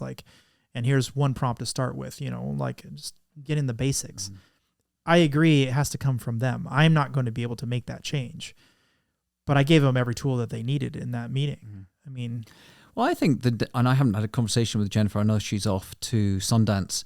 But one of the things I think would be useful for her is to run workshops. So to get people around a table and giving them exercises and saying, sign up to this and let's set out to create a short. Let's look at what can be done with images. Let's look at what can be done with generated video. So they're testing it in a safe environment. And people would sign up. That's the opportunity for her as an event organizer to actually take it from an event organization business into a training business as well, to prepare these people for this rapidly emerging future. I think it's a wonderful idea. So I think I've done this a handful of times just with my friend group.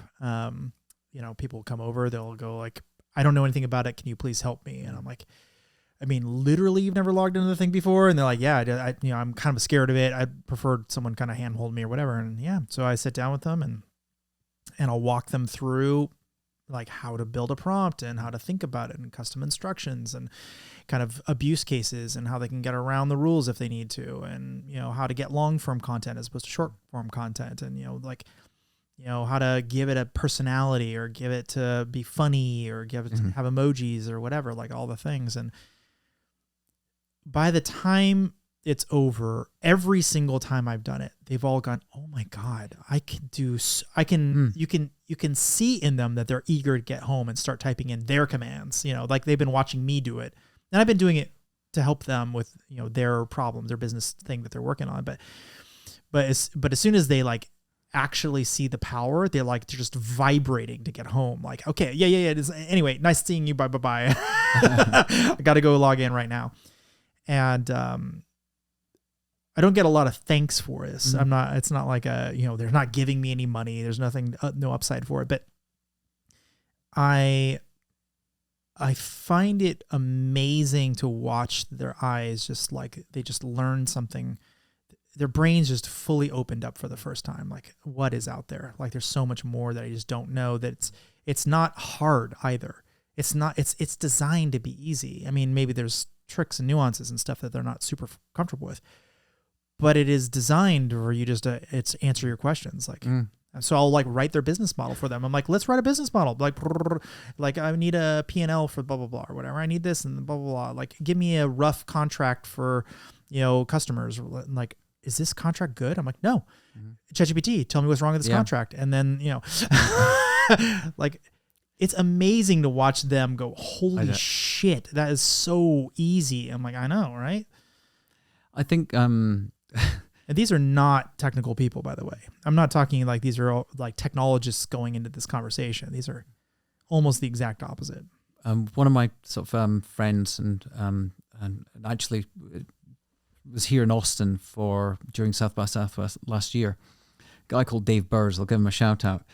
He was an ex-creative director at I think it was at Ogilvy, and he's a fellow Scot and has always been at the forefront of digital technology in the agency side and the creative department, always building websites really early on. And is a great thinker and writer around the concept of creativity, and has a couple of very pretty popular published books on the subject. But he threw himself into AI very early, and he's transformed his life in the last 11 months and is now the top trainer on LinkedIn on courses on AI, and is generating a shit ton of money from these courses. And it just started out with simple prompt engineering, and now he's doing AI for this, for lawyers, AI for accountants, AI, whatever. And then he's got these people that he's coaching and advising. And he probably built that entire strategy within AI. Yeah, I believe it. Yeah, I mean it's very good at that. Like really good. No, I think it's for anyone that is thinking about sort of business opportunities. I totally agree that it is. You have to start with it. I mean, as an accelerant to anything that we do, as an assistant, say in whatever we do in our strategic or creative lives, it can help. It can help us do things faster. But we do need that critical thinking and analysis ability to judge what is good and what is not good. And the problem is we're lazy as humans, and we want to take shortcuts. That's the logic thing I was talking about. You have to look at it critically. You cannot just accept this as true. But it is a good starting point. It's a good kind of like if I was going to write a screenplay about somebody living in like 13th century Britain or something, where they speak a very, very different language than what we think of as traditional English now. I wouldn't really know where to begin. Like me, Robert Hansen, I'd be like, I don't know. Is there a book on this topic somewhere? Like, I don't know where to actually do this. Like, is there some play that was written about that same time where I can kind of pull out nuggets or something? Like, I really have no idea. I actually don't know. But ChatGPT has indexed itself on the entire internet. So anybody who's ever written anything about what's happened back then or whatever, it's going to do a relatively okay job, certainly compared to me. Compared to Robert Hansen. Even maybe with quite a bit of work, it would still do a better job than me. So it's a great starting point. And then I'm like, oh, I see how the language is. And then I'll search for these words and like, no, now I see there's this document that it kind of got that from, and I can kind of look at that like, oh, here's how they talk back then. And once I start doing that research in combination, I can actually provide a lot more context. Like, ooh, actually, that's not quite what I mean when I'm saying these things. Like, how can I modify it? You only get that with that critical thinking, plus the vast knowledge buried within an LLM. And make no mistake, I mean, I talk a lot of shit about it, but if you have the index of all of the world's information, and I don't care that they want to call it text complete, and that is definitely underselling what it is. I mean, yes, it also does that for sure. But it also does something that text complete would never be able to do. It cannot reason the fact that I'm interjecting this character into this thing. It cannot reason that character is from the future. It cannot reason that character is from the future and is coming back to kill them or whatever. Like it's like this story in this way I'm writing it has never been written ever. You know what I mean? Like Cyberpunk 3000 meets like some Shakespearean play. Like this thing has not been written. So there's nowhere to look on the internet for this data. Like it's got to reason this out. That is not something Robert Hansen, I'm going to be instinctively great at. I could work through it. I could power my way through it. I could be the kind of researcher, the unearther, the historian necessary to pull out all the nitty gritty from all these different ideas and splice them together in creative ways. But let me ask you a question tough. Related to. So I played around with the GPTs when they came out, just after the whole debacle over the board decision to get rid of Sam. Yep. And, just in a matter of minutes, I went, right, I want to create something that I know my sister will like, my sister is a very evangelical Christian in the UK, but tends to have different views on other theological texts like the Bhagavad Gita or the Quran or the Torah. And I thought, what if I created a GPT called Unityverse? And I came up with that idea myself after a few prompts, and actually we got to that one after multiple ideas. Mm-hmm. And I want it to be a GPT that solves personal problems and daily dilemmas with advice based on a fusion of all the great theological texts, and generated it. And it's brilliant. And at Christmas, I went with my sister and the family, and we were sitting around on sort of Christmas Day, Boxing Day actually in the UK, the day after Christmas. We call it Boxing Day for some reason. Right. And when you got rid of all the boxes. But we had a lot of fun with it, and just pulling in. And of course, my sister knows the Bible inside out, and she can quote for anything. And she was astounded at how relevant the advice was that it gave. That was. Well, the Bible is heavily indexed on the internet. Exactly. So that's amazing. Now, so my question to you is that if this is the capabilities of GPT 4.5, let's say, and we get to 5 and we get to 6, will it start, and whatever this Q star thing that we heard about a few weeks ago, and whether it can go and start to do more than just multimodal creation. Well, there's some pretty good theories on what that is. Exactly. Yeah. So my question then is, if we get to that next leap and there is real general intelligence and it has ability to do more than just the text completion and the recognition of what the answer should be, and it can be solving mathematical problems, and it can apply the same sort of way, I think it was AlphaGo that taught itself how to beat Alpha, the other one at Go. Yeah, and all humans. And all humans. Now, when we get to that level, and it can then start to create things that we could never have imagined for itself without us prompting, what do we do? What do you and I do? Well, that's the big question we should be asking. Yes, we've got an interim stage where people need to sort of reimagine. But if this... I go back in time and start killing people because... James Cameron. But that's just, me reading things, listening to YouTube videos. Better. You've got a better insight into the realities of really what's going on, and from a technological standpoint. So we got to solve some pretty big problems first. Hallucinations are way up there on the list of things that are wrong. Access to long-term memory is another thing that's wrong. It's got to get that done. Censorship is a thing, at least for people who, basically anyone I interact with, more or less, even scriptwriters. You've got to be able to talk about suicide and, drug use and whatever. Like, you've got to be able to do that. Otherwise, it's kind of useless from a scriptwriter's perspective. Like half the things that are on YouTube or whatever are like people talking about like wanting to kill themselves and whatever. Like it's a thing, right? It's a thing. Once you get past what I think of as the low-hanging fruit, the next problem is metacognition. You got to handle that one. And that's basically just double-checking your work is really what is the better way to phrase it than anything. I have bad data. It came from a hallucination. It came from, somewhere or whatever. I need a counter argument to why I should ignore this information.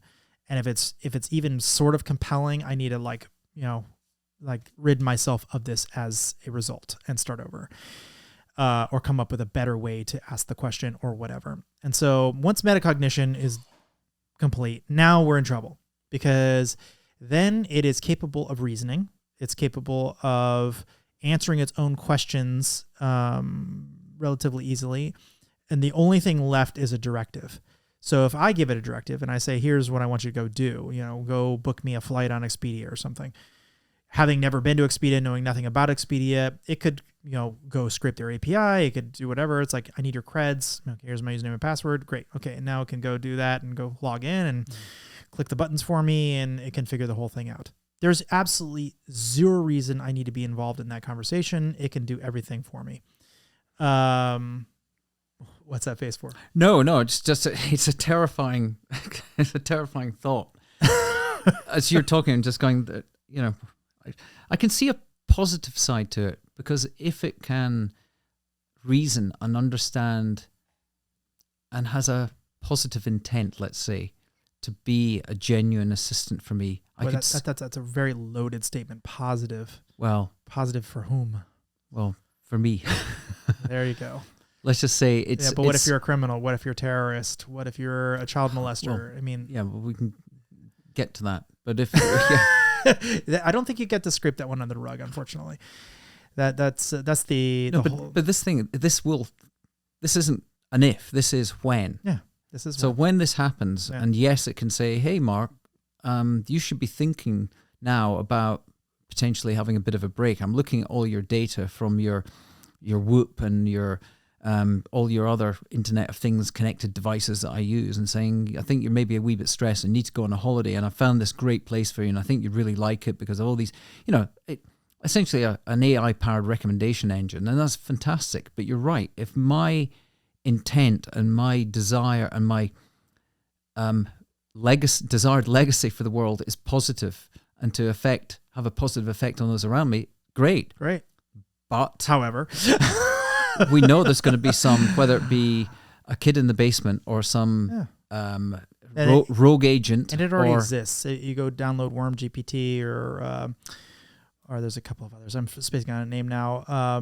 And Mixtral model. Like you can have it produce.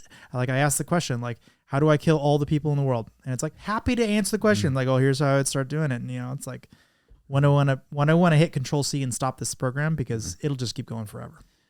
It'll come up with whatever I want.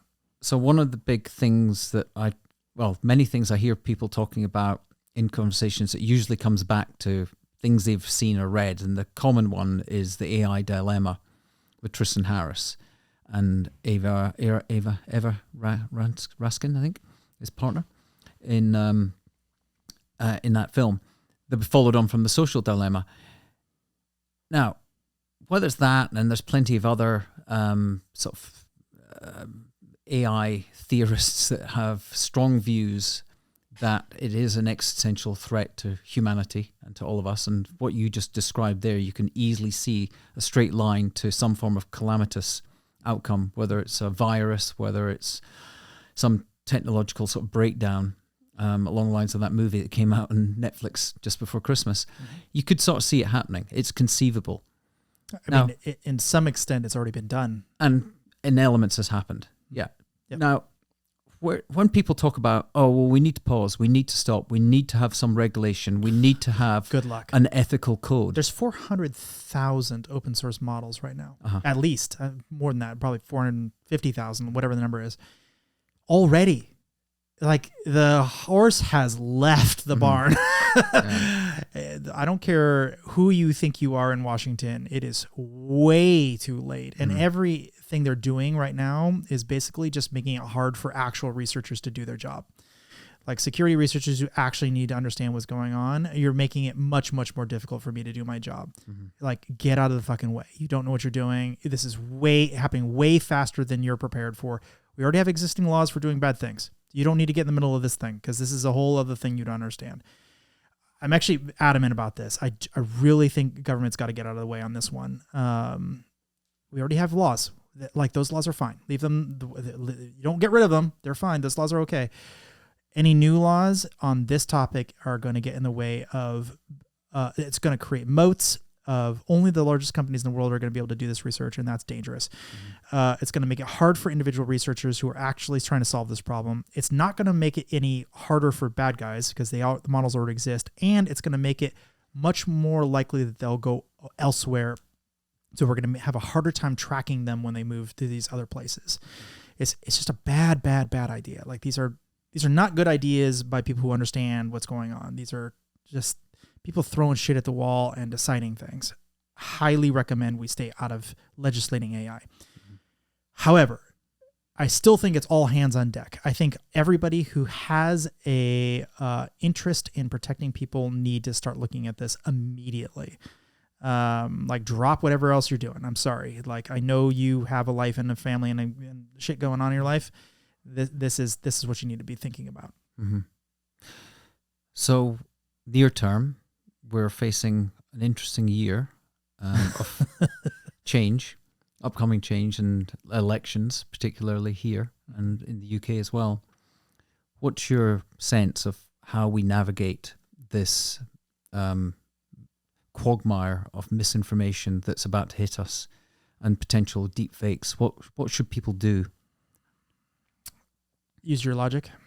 Actually research everything you're seeing and make sure it's real. Find a definitive source that isn't just some blog post somewhere that, called action-news.info or something, But that's always been the same answer always. Like you hear something on TV, you should probably double check this. Don't just go cite it as if it's true, make sure it's real. Like just because some reporter said it somewhere doesn't make it real, I actually don't think that changes much except for the volume. The volume is enormous. But same old problem, same old day. I do think it speeds up the process of creating bad content, and you can make a lot of content agree with that content. And so you can make massive link networks very quickly where that was difficult before. You could do it in another language. There is a company, I'm spacing on the name now, who propositions themselves as working with the government, who basically can take content and spin it into, whatever thing you want, translate it for you, and create accounts that are going to message it to the right kinds of accounts that are most likely to be influencers, who are most likely to create change in this one dimension or whatever. Like this already exists. This is a thing that happened. This is now. This is not like distant future or something. This already exists today. And they have a marketing video. You kind of have to know exactly where you're looking to find this, but it's a clusterfuck, man. So we are at our 3 hours. Okay. I would love to continue this conversation, so maybe we do it another day. Yeah, there's plenty more to talk about. You're here in Austin, so maybe we'll do that. But I don't want to leave people with nothing here. Any sort of positive thing you would leave them with that they should possibly know might improve their outlook on this topic and make them thankful that they watched this. Oh, whew, there's this light at the end of the tunnel. You said you're an optimist, so I'm. I'm an eternal optimist. I think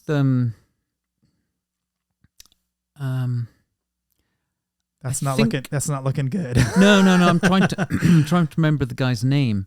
It was a Lex Friedman podcast recently, and he had on. Can I just quickly look and see, or we'll find it. We'll find it in the show notes. Yeah, and he is a quantum physicist, and he was talking about the quantum realm and at a universal level, as in the universe and what he witnesses. Sure. And that life, existence, energy, all gravitates towards positive energy and growth and continuation, and defying laws, some of the laws of physics that we think are the traditional laws of physics. And I do not understand quantum theory in any way, but I understand that if he says that you're witnessing the way that the structure of atoms and matter exists in the universe at a quantum level, moves in a positive direction of growth, we are just all part of that. We're all connected. We're all bits and atoms, all connected together as energy.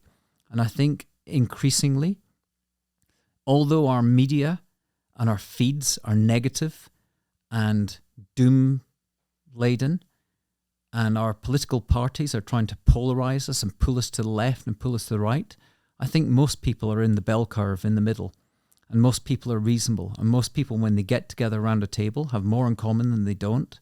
And I think we need to have optimism in our common humanity and our ability to always solve problems and confront the risks, and however disastrous they've been from, and we won't talk about COVID because that's a different conversation altogether, but we always somehow muddle through. So I'm an optimist that even though we face huge existential threats, I think as human beings, we are natural problem solvers, we are creators, and we come up with new ideas. And now we have an assistant, and whether it be ultimately through Elon Musk's Neuralink and we become machine brain interfaces and we evolve into something else, I think in some form, as a humanity, we will continue. That's my general view and an optimistic view of the world. And I'm sure whether you speak to... And if it's not true, we won't be around to care. and we won't, and there'll be nothing we can do about it. But this is the point that this guy made. It's thought that matters. So if the energy that we emit is really means something, that we all know that if when we think negative thoughts, more negative things are more likely to happen. It's going to affect our behavior, our mood, our aura, the effect you have when you walk into a room than when you're feeling positive if you've got energy. We all say when someone walks in a room, wow, that person's got great energy. And there's something about them. Mm-hmm. Well, if we can all start to think that way and not get negative. And yet I still have friends, so I don't know how that works. Well, maybe it's Austin. Maybe it's That's true. That's pretty weird. So yeah, I'm a great believer in just remaining positive, having faith in humanity and people around you, and building connections and building community and talking to people and getting to know them. Okay, quickly, where can people find you and your company and your podcast? Oh, podcast is The Impossible Network. .com. Or .com, yeah. If you want to do it, find it online. It's impossiblenetwork.com, but it's on all podcast players. It's on YouTube. Fabricacollective.com is a website. Me on Instagram. I'm just Mark Fallows on Instagram. Haven't got that. Fellows, different guy. F-A, not F-E. Yeah, definitely. You'll find me there. I tend not to use Facebook, but Instagram, and yeah, that's pretty much it. Mark, I'm sorry I have to cut this short, but... And LinkedIn as well. And I say short, but it's been 3 hours. Yeah, LinkedIn. Mark Fallows on LinkedIn. There you go. Yeah. Perfect. But let's try to do this again. Yeah, we should. And I've had all the questions I had for you. I didn't really get to ask. Yeah, I know. We were supposed to... Yeah. Anyway, it's a long story, but yeah. This was my podcast this time. Yeah, okay. That's fair enough. Well, thank you very much for the time, and I hope it wasn't too tedious at the beginning about my backstory. No. Thanks for coming. Okay, thanks very much.